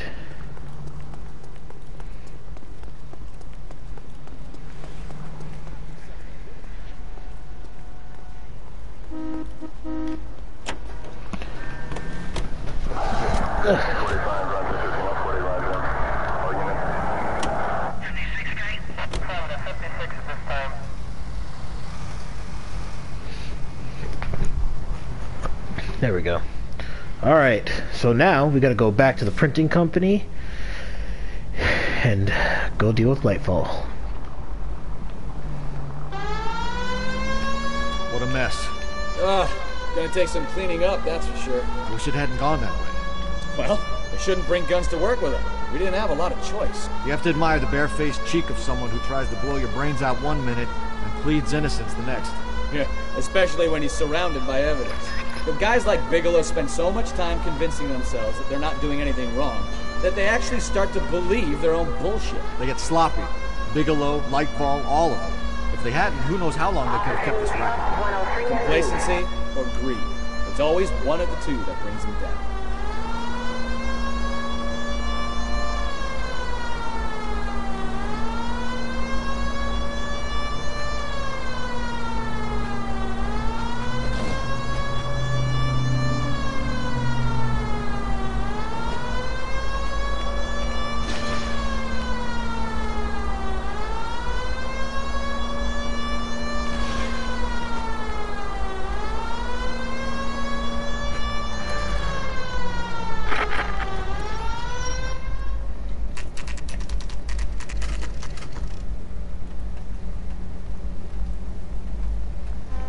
That truck just popped into existence.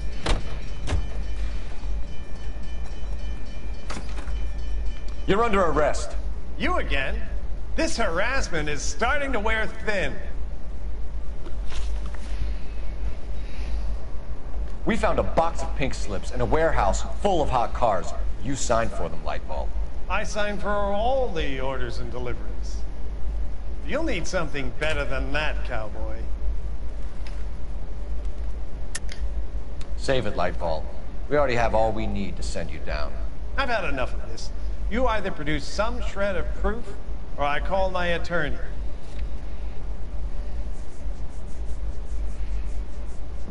Shouldn't be betting so much, buddy. You're in the hole with the organization. We know about the debts, Lightbulb. I agree. I have a small problem. I'm prepared to help you in any way I can, Detective. I'll name names. I need you to keep this out of the paper. You need to shut up now, Lightbulb. Gordon Lightball, I'm charging you with conspiracy and fraud. Hands behind your back. No problem, Sapple. The LAPD Central Traffic Division has today smashed a nationwide auto theft ring, writes crime correspondent, blah, blah, blah. Oh, here it is.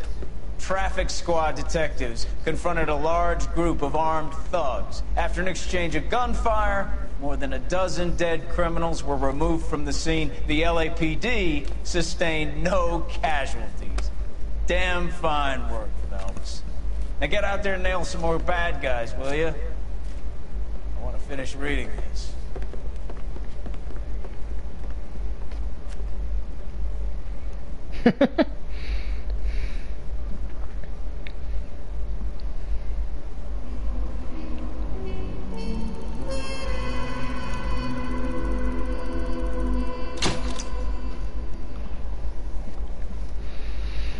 With the theft racket smashed, Lightfall and his cronies will climb over one another to cut a deal.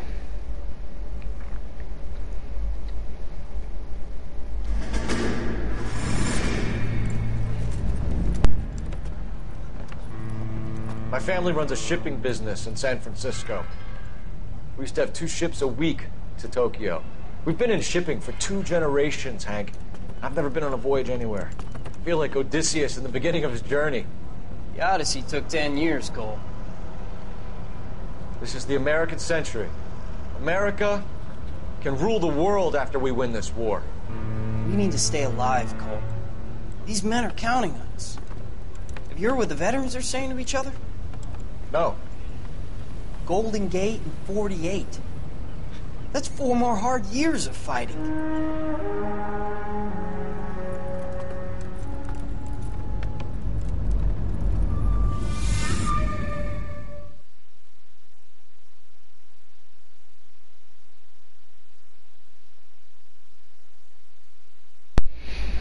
I'm going to try to get a PlayStation 4 emulator for my PC so I can play my long-lost games. I didn't know there was a PlayStation 4 emulator already, and to have a PC that can run one? Dang, dude, that's a strong computer you have. Uh-oh.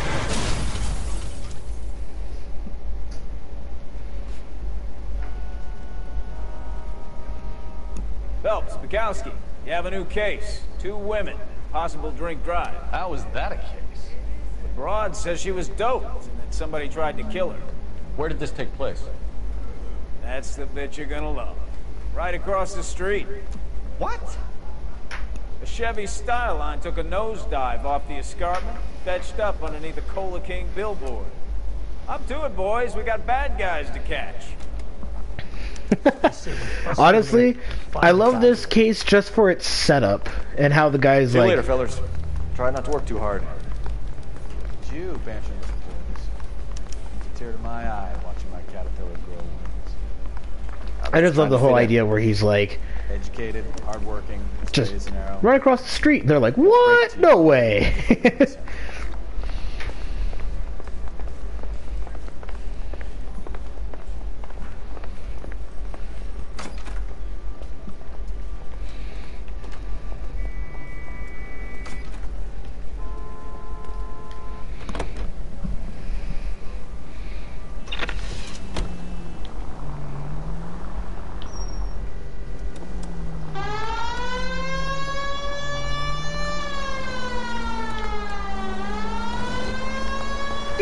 Running across the street for those idiots.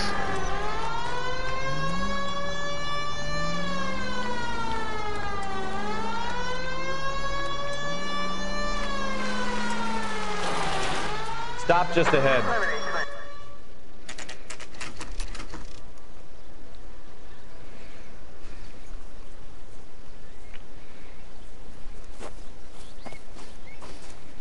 Her face looks familiar.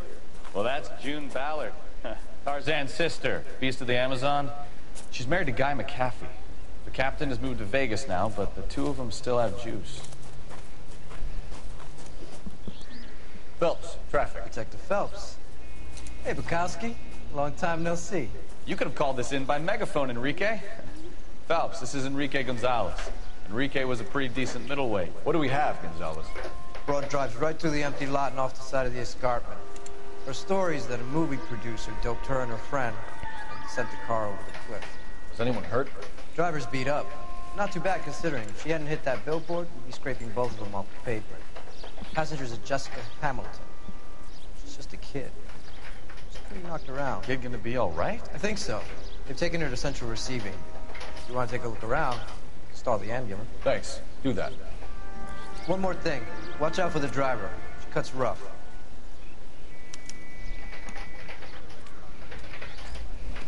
If you're looking for the coroner, he's down by the crash site.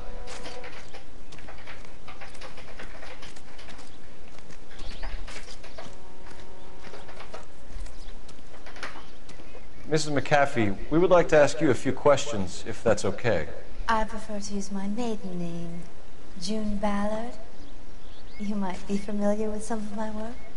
Can you tell us what happened here? You're kind of cute for a cop. Maybe a bit on the serious side. What about me, June? I'm a big fan of You? Beast of... I don't like. Keep out of it. Aw, poor Bukowski. We understand that you're still suffering from the effects of the accident, Mrs. McAfee. The officer says that you claimed that you were drugged. Who did this to you? That rat slipped us a Mickey Finn. It's no wonder I feel so dopey. I can't remember.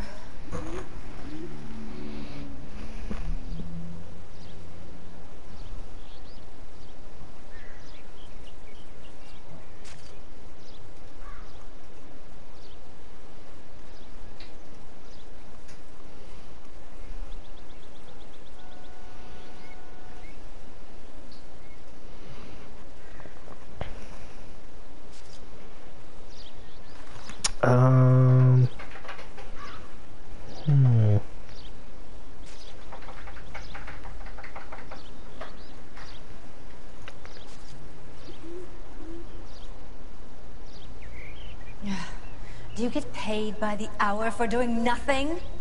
Yep.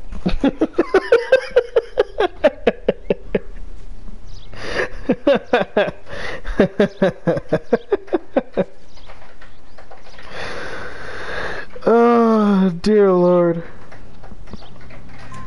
It's It's a serious offense to withhold information from the police during a criminal investigation, madam. I told you to call me June. You're making me feel like an old lady. And don't bother your handsome head about this. My husband will settle the score with Mark Bishop. You mentioned a Mark Bishop. You think he might have had something to do with this? He's a movie producer. As for his involvement, you just leave it to me and my husband to worry about. I want to know what happened between you two that made him want to commit a double murder. Bishop offered me a part in his picture. Then he withdrew it. Fact is, we had a deal. I pressed him on it, and this is where I end up. I'll be back to talk to you once I look at the evidence. Now, how do I get down to the... Folks. We need to get our bearings. Let's go see the coroner.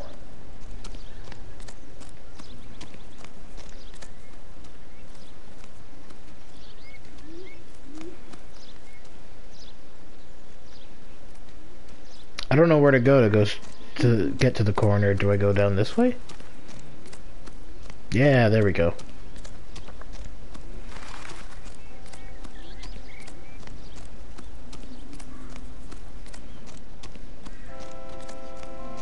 You'll want to see this, Phelps. There, laid out on the trunk. And that isn't even the best part.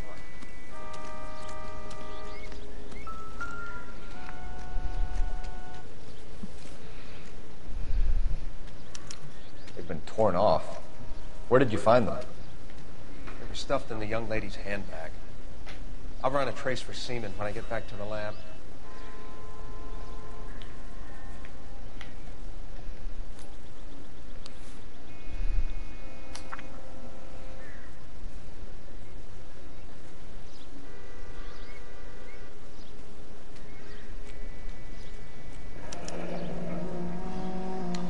She's a long way from home.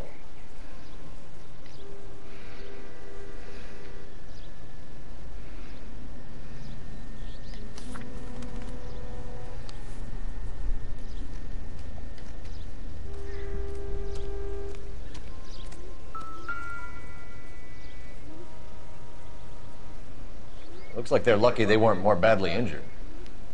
Must have been unconscious. Being relaxed tends to lessen the soft tissue damage.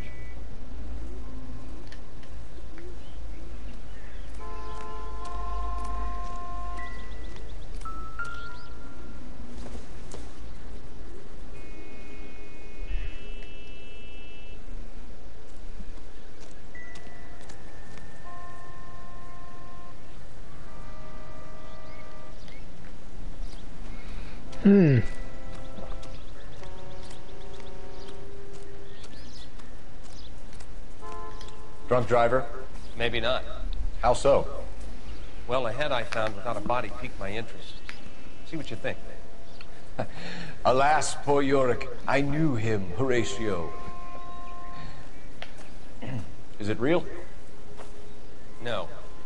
I think it's supposed to be a replica of an Indian shrunken head. It's some kind of curio or movie prop. See the casting marks?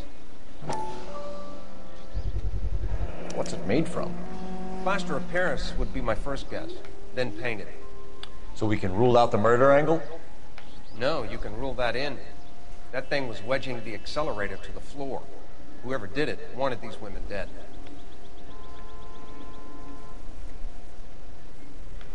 We should speak to Ballard again. She might not be telling us the whole story. I like the way you think, Bukowski.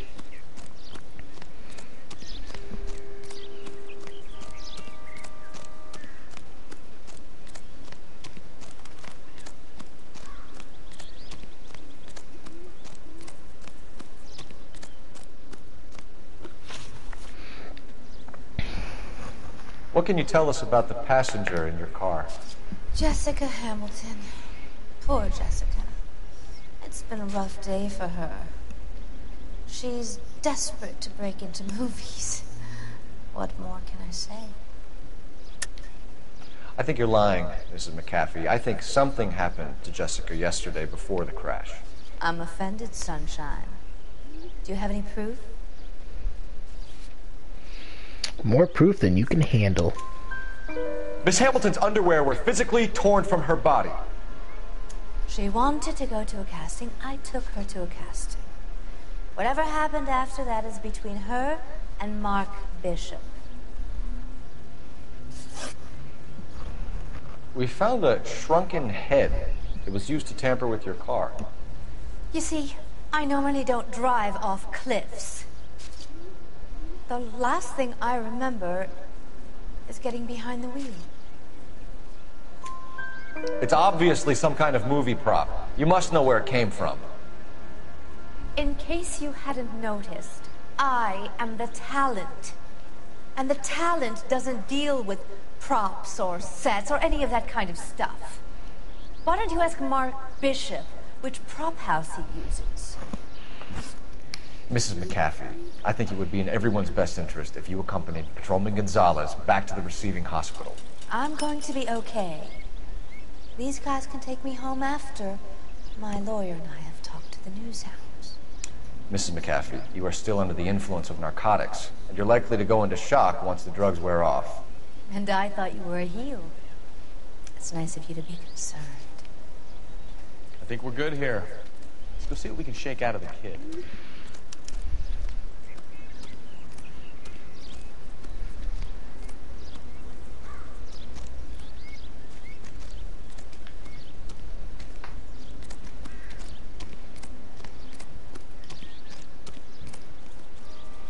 You can drive.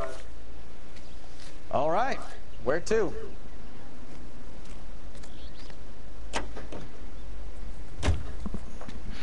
Fast travel me, Bukowski. The car crash victim has regained consciousness at Central Receiving Hospital. 11K Roger, en route.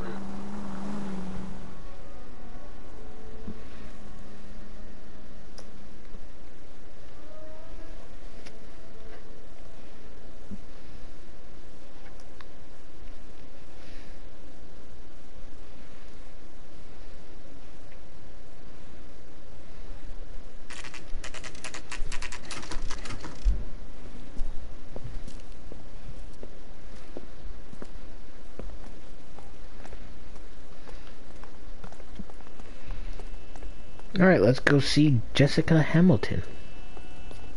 Hello, Detective Phelps, here to interview a Jessica Hamilton.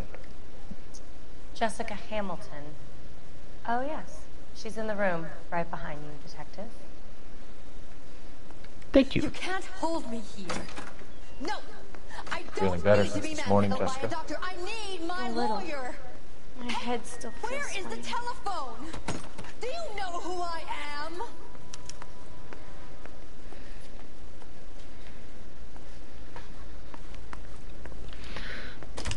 Hello, Jessica. My name is Cole Phelps. I'm a policeman. I'd like to talk to you about your accident, if that's okay. Okay.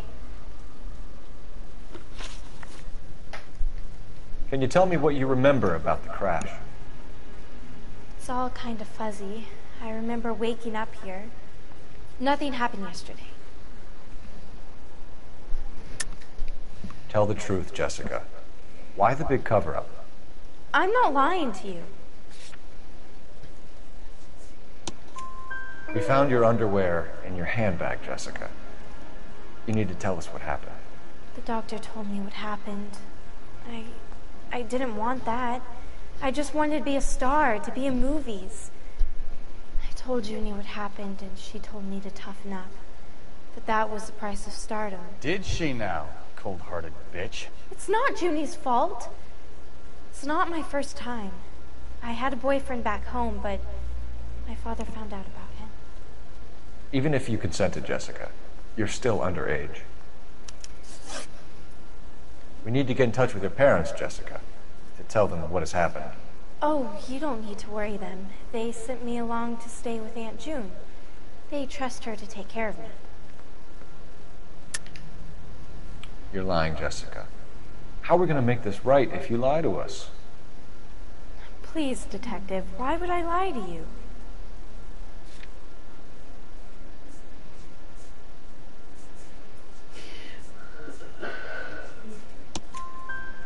because you're a runaway, Jessica, and you don't have your parents' permission to be here. Now, do you want to tell me what really happened? I went with Junie to this strange place. It's difficult to remember. Someone gave me a drink to calm my nerves, and then I felt faint. I think I must have passed out. How did you meet Mr. Bishop? Well, Junie is a big movie star. You probably know that. She's doing a new movie.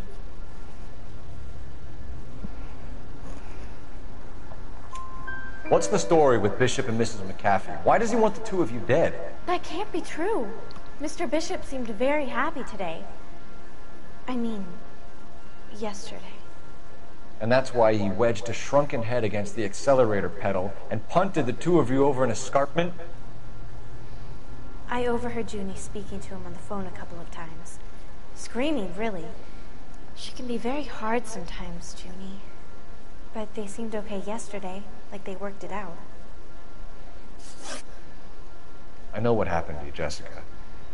Where exactly did it take place? Please, it's scary. It's really difficult to think of anything.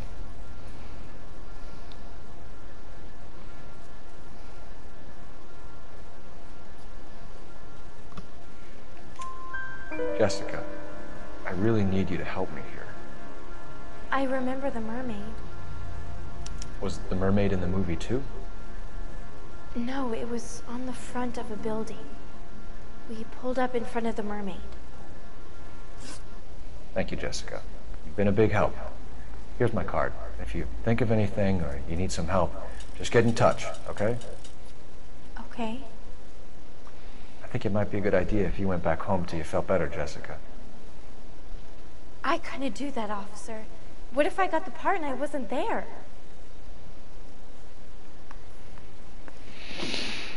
It's the tale of this town, Cole. Lambs that go willingly to slaughter. Who the hell is that? Must be her lawyer. He certainly expedited her release. I don't like it, Cole. Why is she in such a hurry? We should follow her.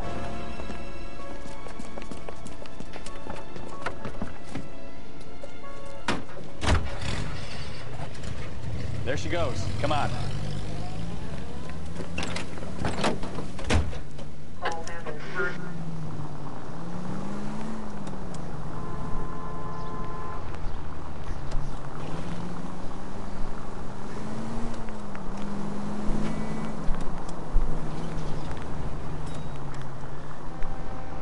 Ballard is definitely up to something.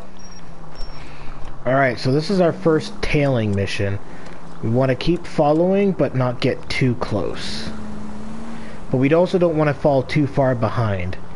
So if you keep about a distance like this between you and your target, you should be good. She seems to have made a remarkably speedy recovery.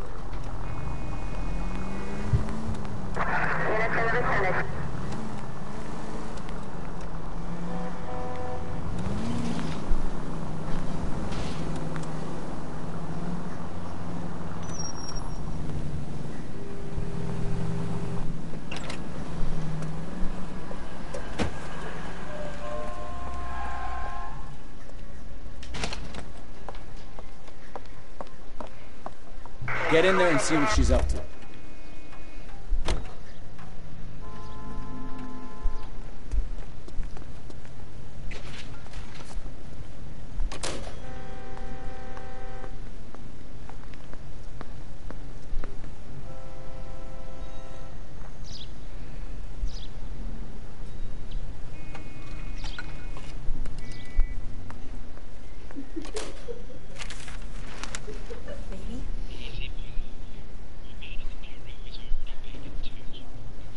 No, I don't want him taught a lesson. You know what I want. Well, then make someone else do it. You still know people out here, don't you? Then make some calls.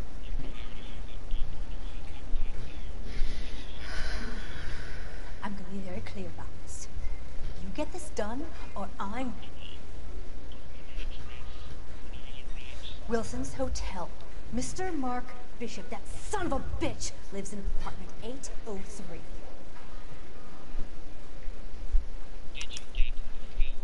sure I got the film.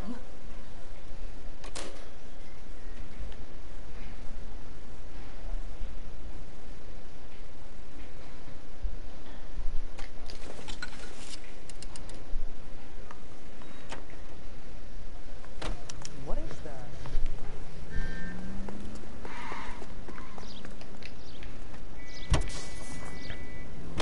So what's the story? I'm guessing she didn't stop for light refreshment. She made a call. Sounds like Mark Bishop has a heap of trouble headed his way. I've got an address. Wilson's Hotel, apartment 803. Oh, shit. You better step on it. If he's got any sense, he'll be as far away from home as possible. If he had any sense, he wouldn't have tried bumping off Guy McCaffrey's wife in the first place. Or he'd have done the job properly.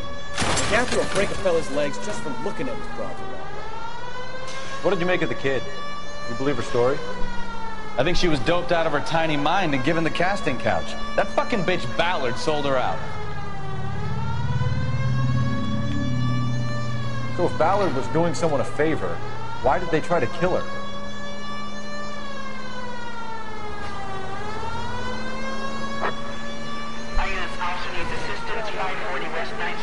I ain't got time for dispatch. I have to hurry to this apartment location.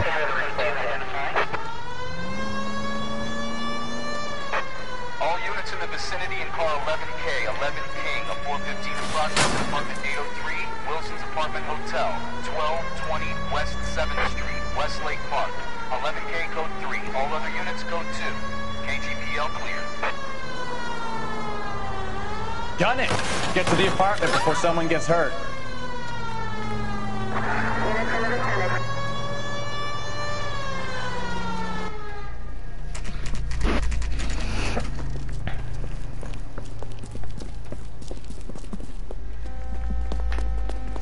803. You the cops? I tried to stop them. It's room 803, left out of the elevator. Thank you.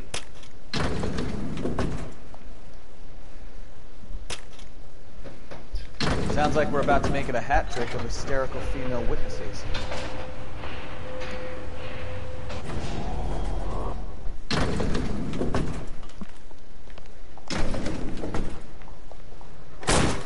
Give it up, LAPD! I'm about to break your goddamn... All right, if you really want to dance.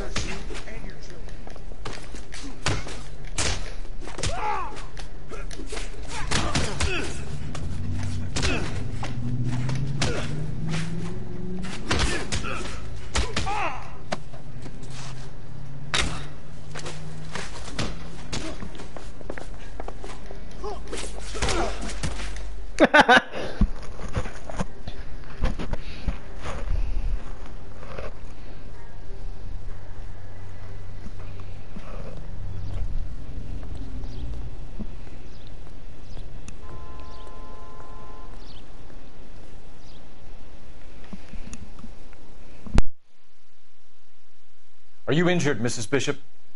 I'm all right now. Those horrible, awful men. Perhaps you should sit down, ma'am. Yes. Forgive me, officers. I'm very flushed. I'll just sit down for a moment. That's perfectly normal, ma'am. Take a moment while we look around. Yes, thank you. Just look at this mess. Dang, man. They ransacked the place.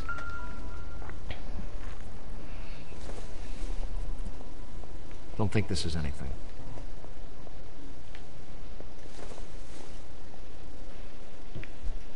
Optimistic, Cole.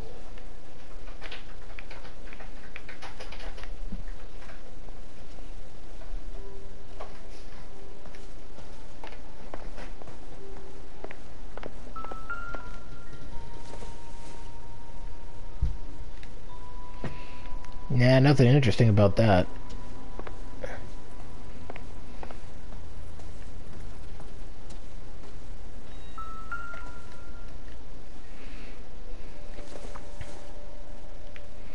I doubt it. None of those look like actual clues.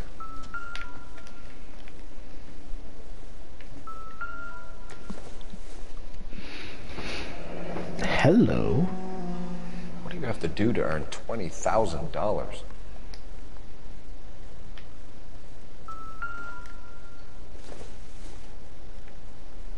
Probably nothing.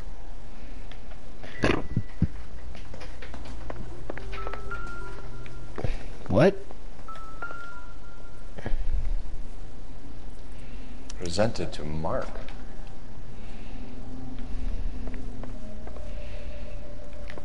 And the film was called Gay Cowboys?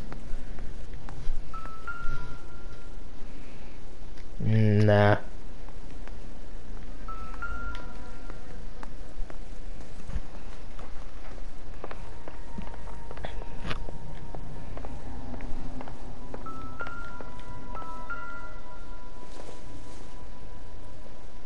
This doesn't pertain to the case.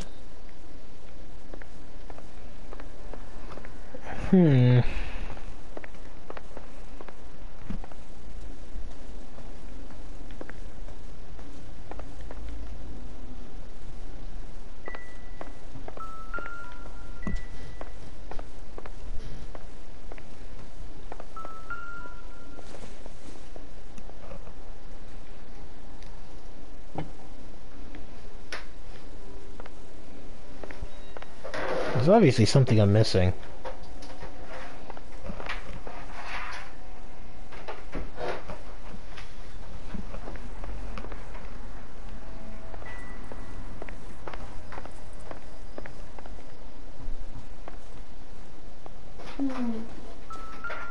Oh. Great Wall of Babylon. A replica of a replica.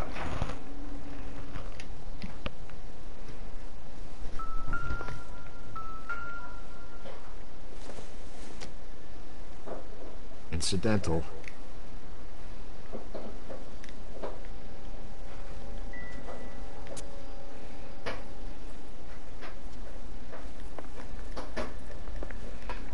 Wait, this game isn't Roblox? Of course. I don't play Roblox. Doesn't look like my cup of tea. Old movie set downtown. A fun story. I actually purchased a game for the 3DS recently. Detective Pikachu. I got it out of sheer curiosity. I'm kind of hoping it's good.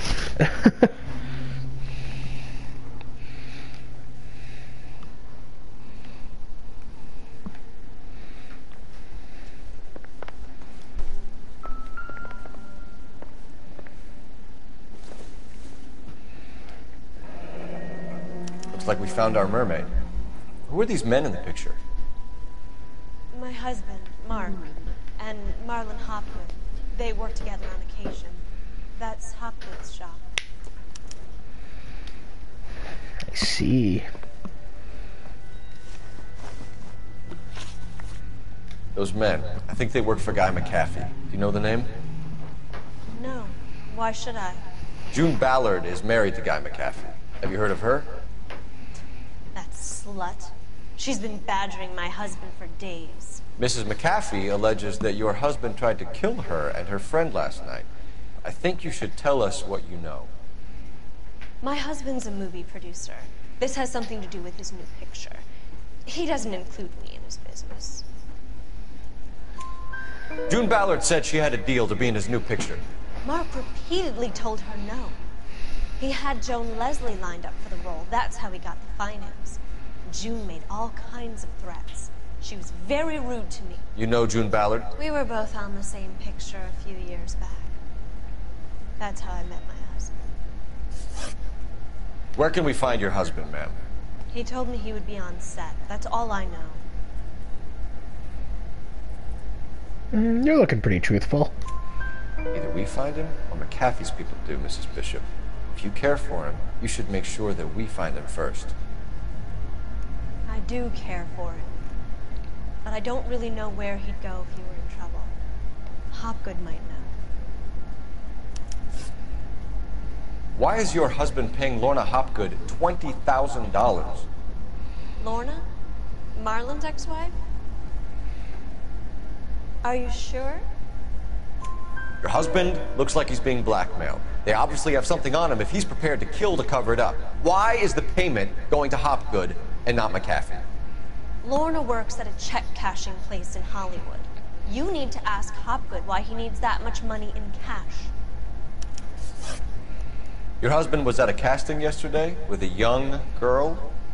Not that I know of. He told me he was looking at locations. The picture's been cast. Jessica remembered a mermaid. The mermaid on the front of the prop store. You better come clean with me. This is a sick town, Detective. You sure you really want to know? The truth is, my husband likes them young. And you think that's okay?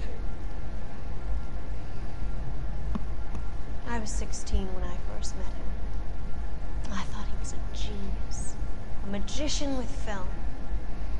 I was 20 before I realized he was just a B-movie hack. But he's nothing compared to some of the monsters at these big studios.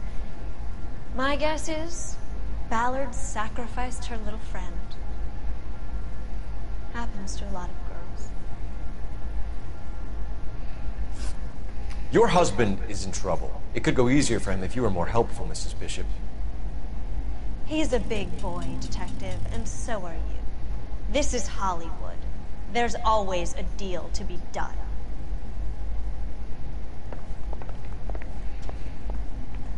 I'm gonna use your phone real quick, though. Operator, give me R&I. Putting you through now. Phelps, 1247. How can I help, Detective? I need a location on a silver screen prop store. Just a moment. Silver Screen Props, corner 3rd and Figueroa. Thanks for your help. Alright, now we can get out of here.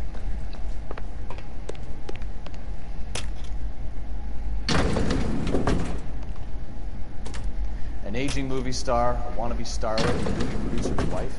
They're finally rubbing shoulders with the almost rich and famous.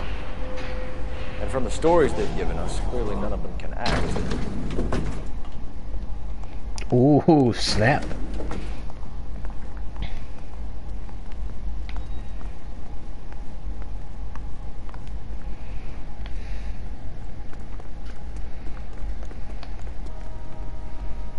You know the way. You can drive. Do we know where we're going?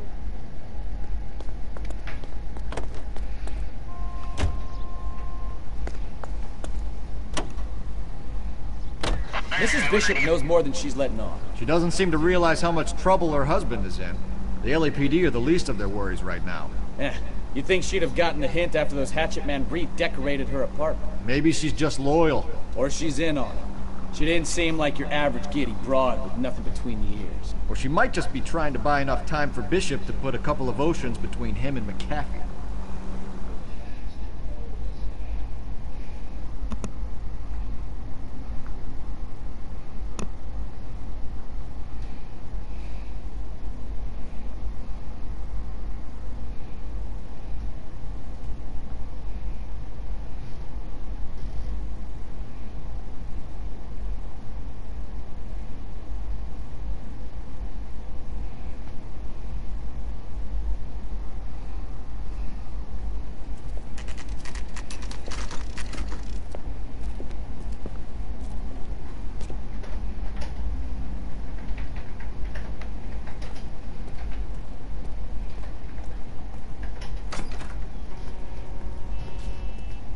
Phelps and Bukowski, LAPD.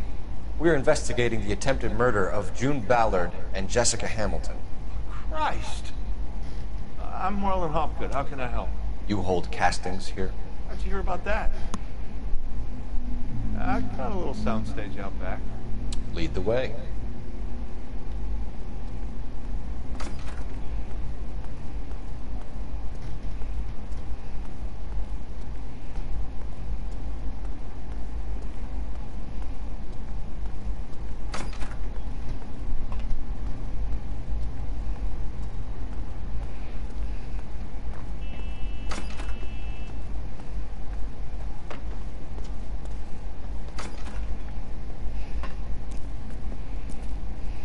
Keep him here, Stefan.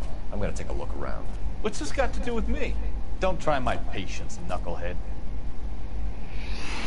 Alrighty.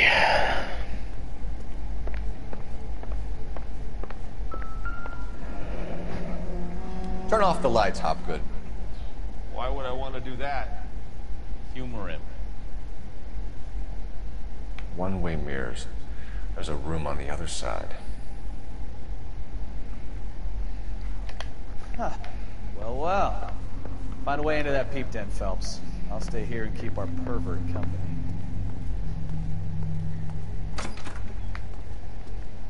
Can't be that way, Phelps. You couldn't fit a rat through there.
So what happened to the film of Hamilton's screen test?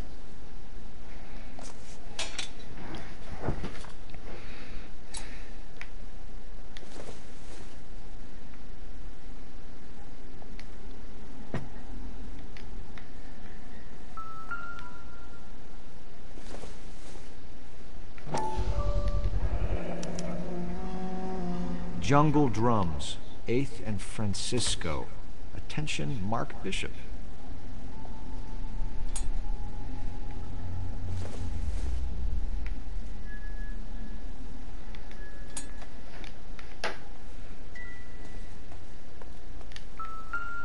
I wonder if they saw this, how many budding starlets would still get on the bus to come to Hollywood.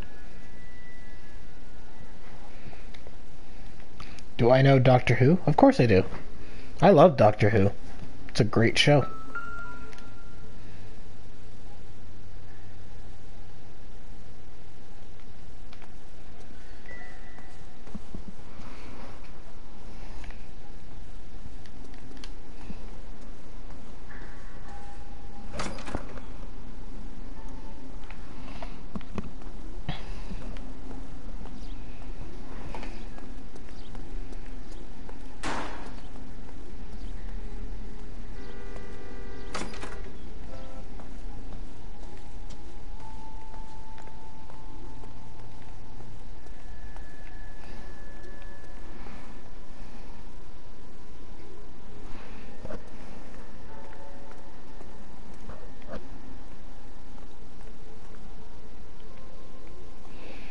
Okay, there's obviously more that I still need to find. So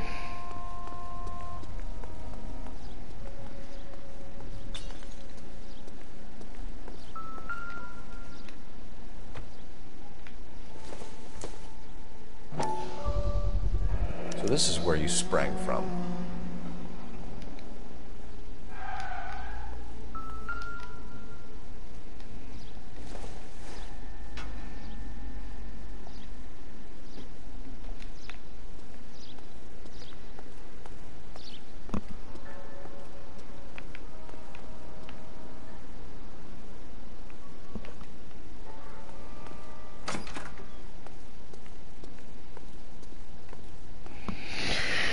And let's investigate all the other rooms, see if there's anything else we can find.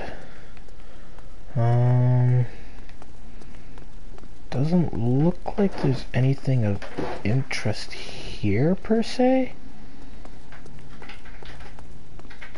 Nothing that can be used as evidence, anyways. What about through here? No, it looks like that's just a place I can walk into. Okay. Let's try going back to the desk.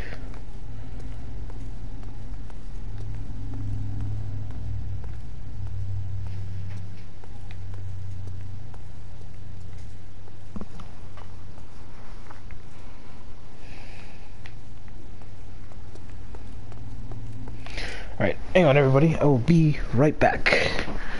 Hi Aaron, welcome to the stream.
Okay.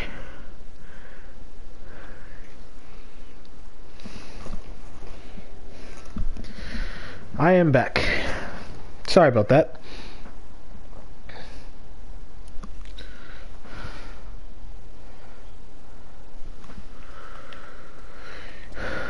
Okay.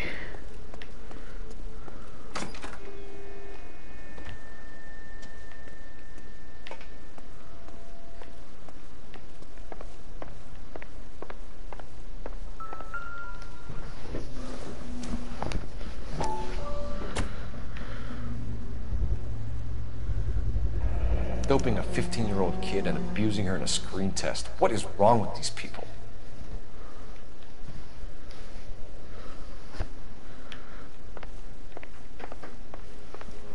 Let's see here.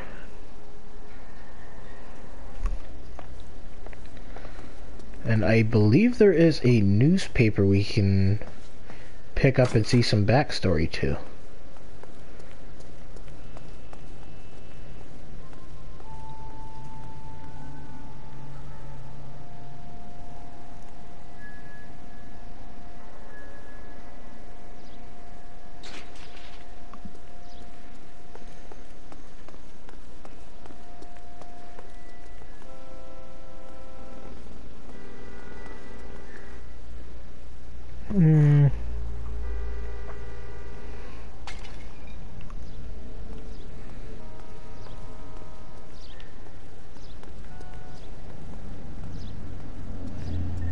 Ah, there it is.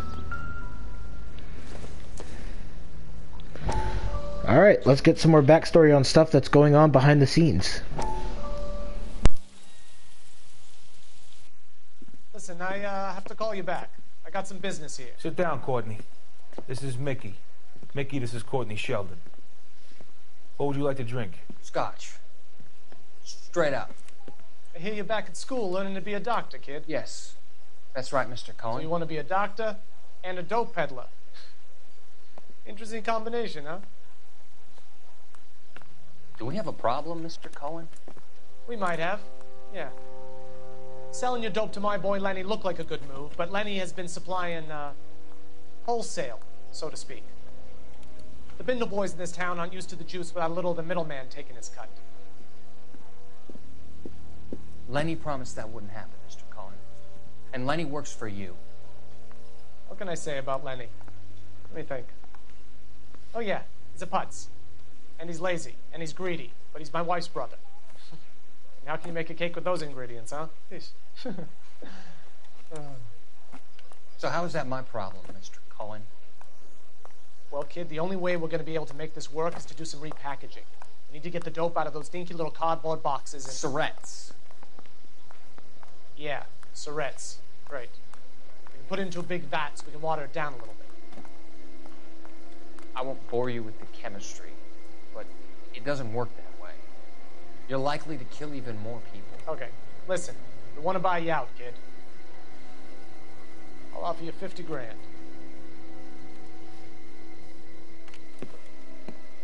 Hey. Hey!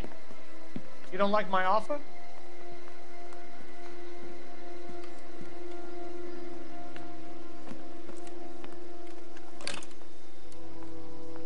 The Sheldon kid? I think I want him dead.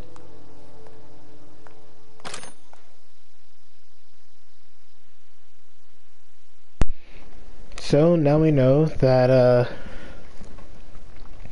Courtney Sheldon is getting involved in the drug business. He's doing it, he has a good heart, like he's doing it for a good reason. It's the problem is how he's trying to go about doing it. Like, he's trying to benefit people, but he's choosing like the worst possible way to benefit them.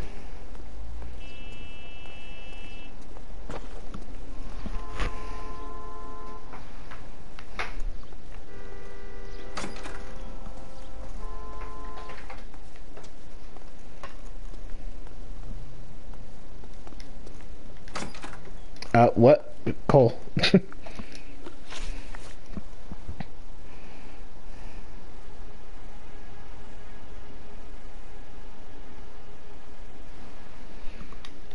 McAfee's men are looking for Bishop. We need to find him first. Any idea where he might have gone to ground? If he really tried to kill McAfee's wife, my advice to him would be to leave town.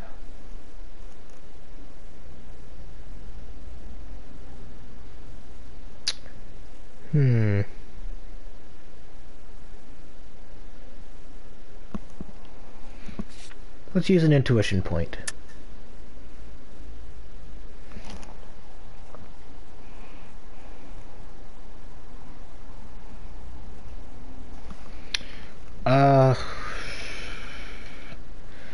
Eeny, meeny, miny, mo, catch a tiger by the toe. If he hustles, let him go. Eeny, meeny, miny, mo. I'm warning you, Hopgood. If you give him up to McAfee and we find out about it... Wind it back a notch, tough guy. I'm telling you, I don't know where he is. You ever do any work for Mark Bishop? Mainly do work for the studios. RKO, Republic, Warner Brothers. So yeah, when Bishop is doing work for a studio, yes. When did you last see him? Now I'm doing work for his next picture. Still pre-production though. Haven't seen him around here in a while. He was here yesterday, and something happened that pushed him over the edge. You're holding out on us, Hopgood. You know, I have very good connections with the Vice Squad. Yeah, well, there's a surprise. They won't appreciate you coming in here and strong-arming me. That's all for now, Hopgood. We're taking you in. Phelps! Roy Earl, advice. Hold on a moment. This is clearly a vice case. You've been roughing up my informant? Hopgood is a vice informer? Yes, he is, Phelps, and a very important one. Look at that mug. Have you been upsetting these two officers, Marlin? So we just drop it? You do if you know what's good for you. You need to catch the movie producer before an angry husband does, from what I'm hearing. I'll be making a full report to the captain, Detective. You do that, kid. We're all very impressed with you. Let it slide, Cole. Let's get out of here. Detectives. Johnny Goldberg. You work for Mickey C. That's right, detectives. You wouldn't happen to know the guys who roughed up Mrs. Bishop earlier today by any chance? No, not us. We don't do that kind of thing. It's the husband we'd like to talk to. This is a police matter. You don't want to be taken in for obstruction of justice, do you, boys? You could try the obstruction rap, but it won't stick. We could beat that. You've had your 10 cents worth, gentlemen. Bishop knows how the world works. Mrs. McAfee hits him up for a movie part. Happens every day. But Bishop takes it a step too far and tries to rub out Mrs. McAfee. Naturally, Guy is going to get upset. What made you think Bishop would be here? We figure he might be planning a little accident for Hopgood, too. Those two guys have got some unfinished business. You let us know if you find Bishop. Guy McAfee can be a very generous man. I'm only going to warn you once, gentlemen. Stay out of this. This is a police matter. We will be bringing Mark Bishop into custody. At least he's polite. Kind of dumb, but polite. But I'm a lot less polite, you smug son of a bitch. So let me put it in ruder terms that even a pair of blockheads like you might understand. The only reason that you don't have bars on your windows already is because you're small fry. And we don't waste our time on small fry. You stay away from Bishop, and you stay away from me. Is that clear enough for you, asshole? Now run along back to your boss so we can pat you on the head and tell you what good boys you are.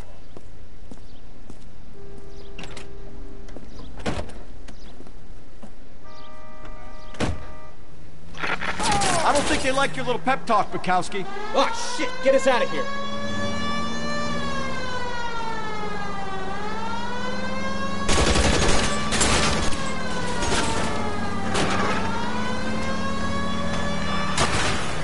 They really don't want anybody getting to Bishop before they do. I can't take the shot from here, Cole.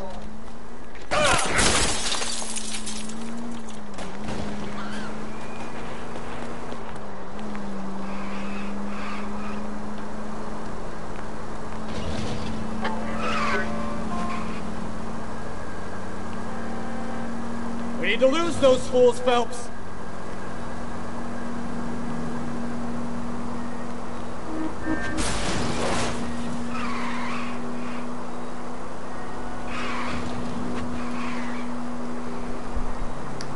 How do I feel about Jodie Whittaker? I don't know. Make a move! I don't really. Ducks here. Most of the time when it comes to like... Ah, no!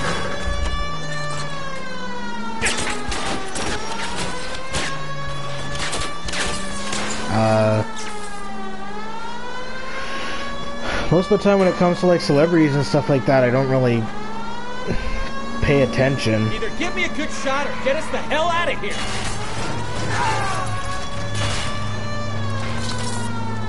I just ran over a person. Unintentionally, mind you.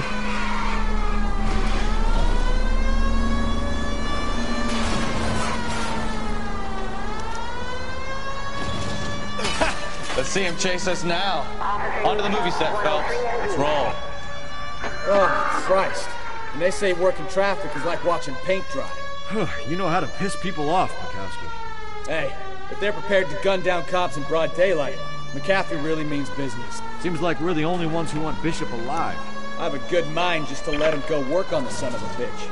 I'm about done putting my life on the line to protect some child molester. That's our job, unfortunately. They don't get to dole out the justice.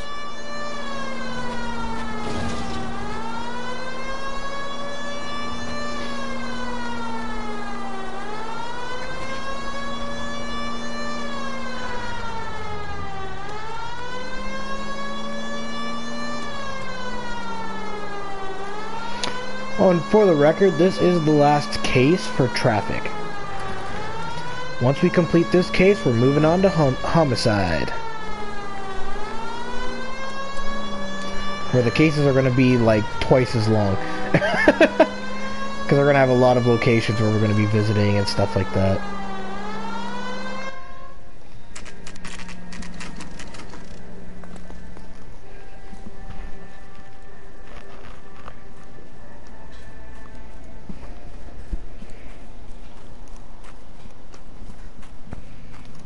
There's the slippery bastard now.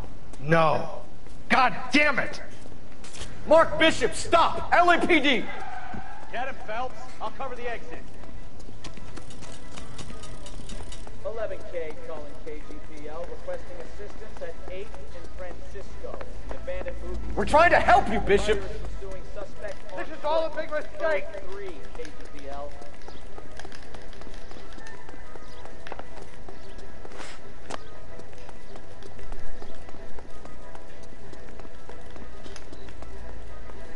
It's us or McAfee's boys. Your choice. I didn't do anything!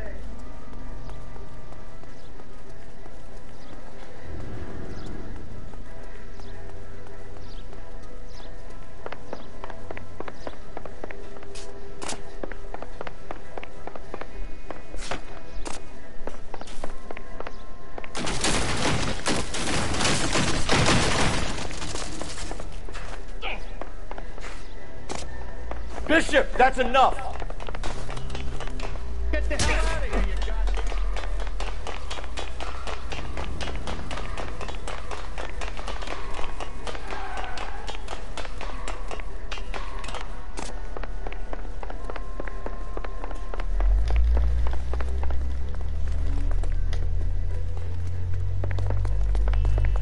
you You know she is the new doctor, right? No, I completely forgot the name of the person who was going to be the new doctor. Don't make this any harder on yourself, Bishop. I think it'll be fine, just as long as they don't ruin the doctor's character. Just don't make her into a trope. And things should be fine. Hands in the air, Bishop! Move another inch and you're dead. Mark Bishop, you're under arrest for the attempted murder of June Ballard and the rape and attempted murder of Jessica Hamilton. All right, I'll come quietly. Just don't kill me. If you found me, then McAfee's goons will too. Oh, we need to get out of here. All right, you stay close. Any tricks, and I'll save McAfee's boys the trouble. Follow me. I know another way out of this place.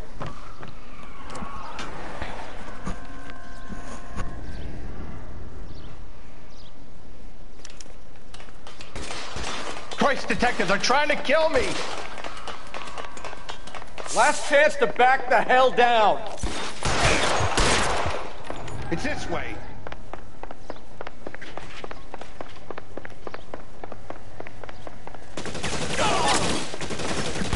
Kill them, for God's sake! I don't want to die! McAfee doesn't make the rules. You hear me?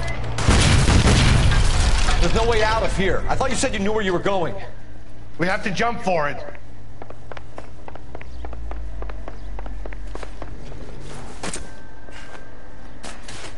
LAPD, you're making a big mistake. Come on, it's this way.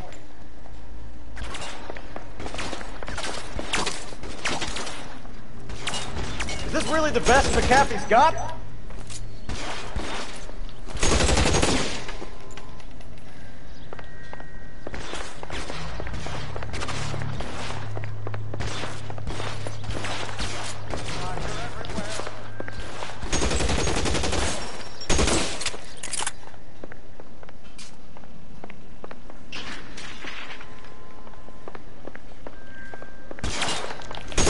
You can hold out. Got you there. There's a ladder leading to the ground. You have to get me out of here.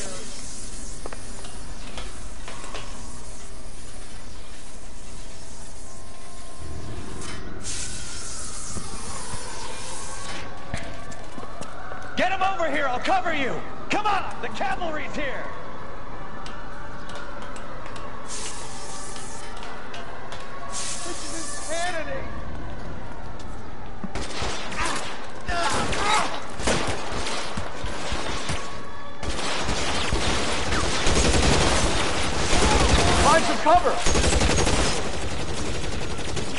Those barrels at the base of the elephant column. They're full of gasoline. Shoot them! Quickly! For the love of God, how many are there?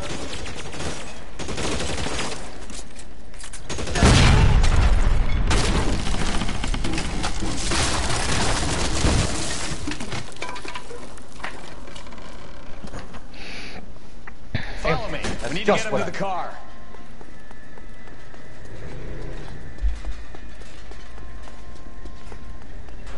Weapons on the ground now. I don't want to die here.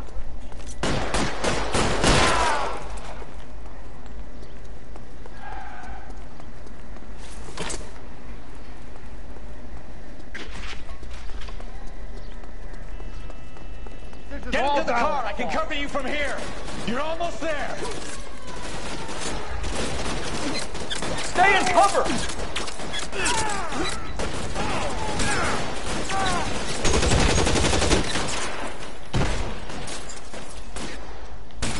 There's an army car.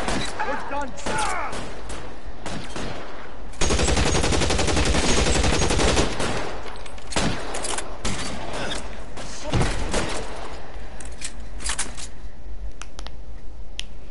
Now, this is what I call a result. Mark Bishop, erstwhile film producer, an all-around piece of shit, catches a fast ticket to Quentin for statch rape and attempted murder. So he gets to spend the next 15 years playing sissy instead of sticking it to little girls. That is justice, capital J, detectives. Built such a reputation, I'm not going to be able to hold on to you any longer. You're getting promoted. Go on, get your new assignment. It was good working with you, son.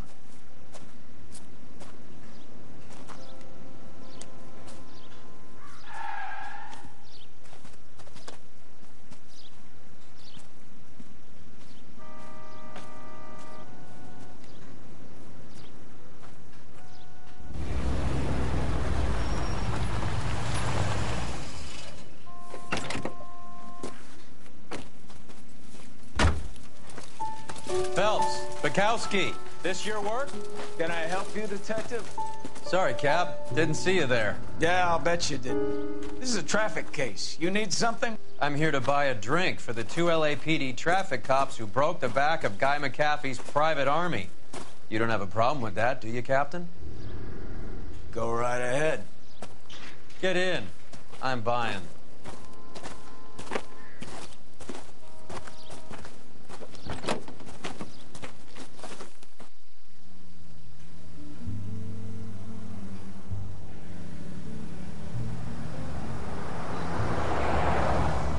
You'll like this place. A lot of movie people hang out here. You like jazz, Cole? The hopheads love it.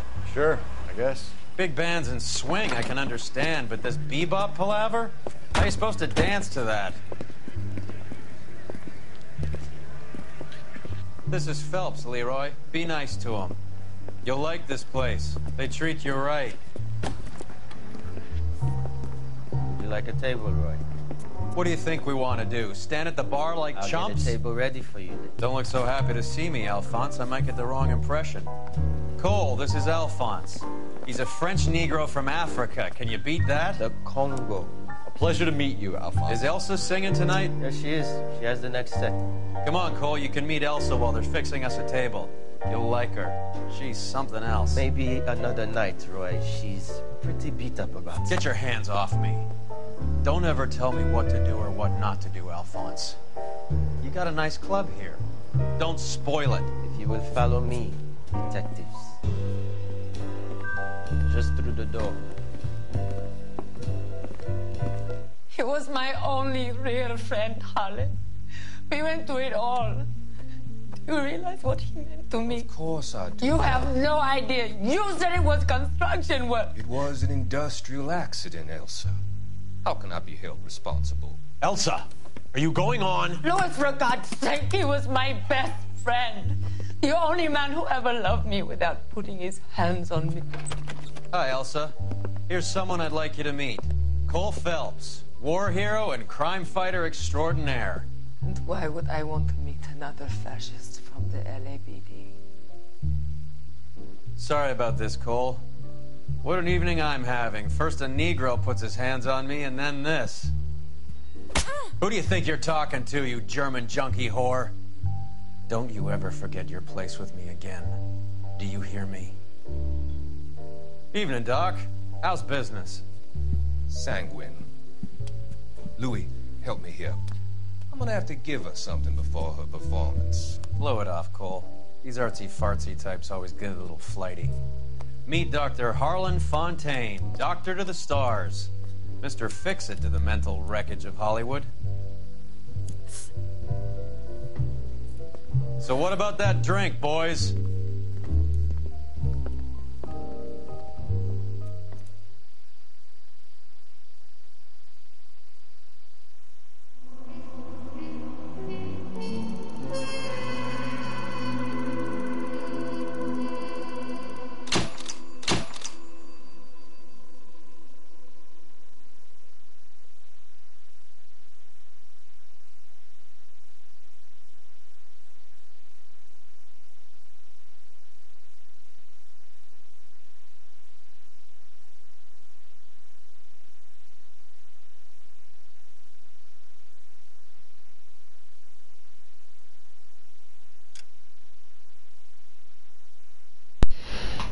Anyways, we're gonna see this next cutscene and then we're gonna call it a stream.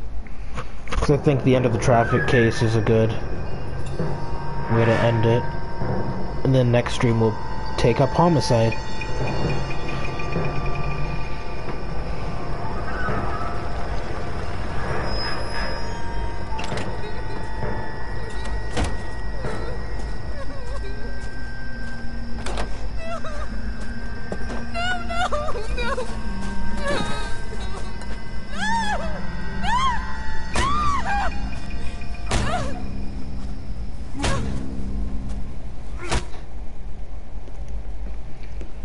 All right, gentlemen, take your seats.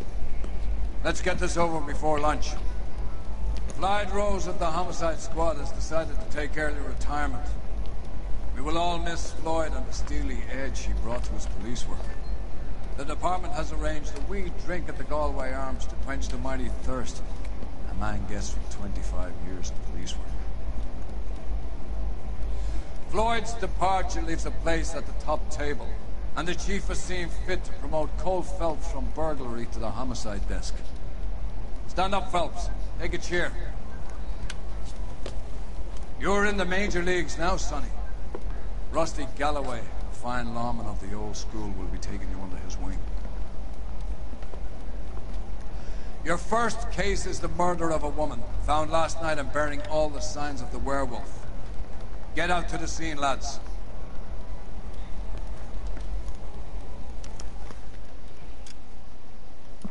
So, funny thing is that, the guy said, from burglary, apparently, there were 2 departments that were cut in the game. Originally, you were supposed to do traffic, burglary, homicide, then there was one more, vice, and then arson. So, that's, let's see... That's 6... basically 6 chapters of, like, cases. And each of these departments, once you enter traffic, you have about 4 to 5 cases a desk. Some of them have 6. So, we're gonna be that means we're gonna be seeing LA Noire for quite a few more live streams. But with that said, this is a good place to end it. So, thank you everybody for watching. I will see you all in the next live stream. And, maybe I'll live stream again later tonight. It all depends. But, until then, take care everyone.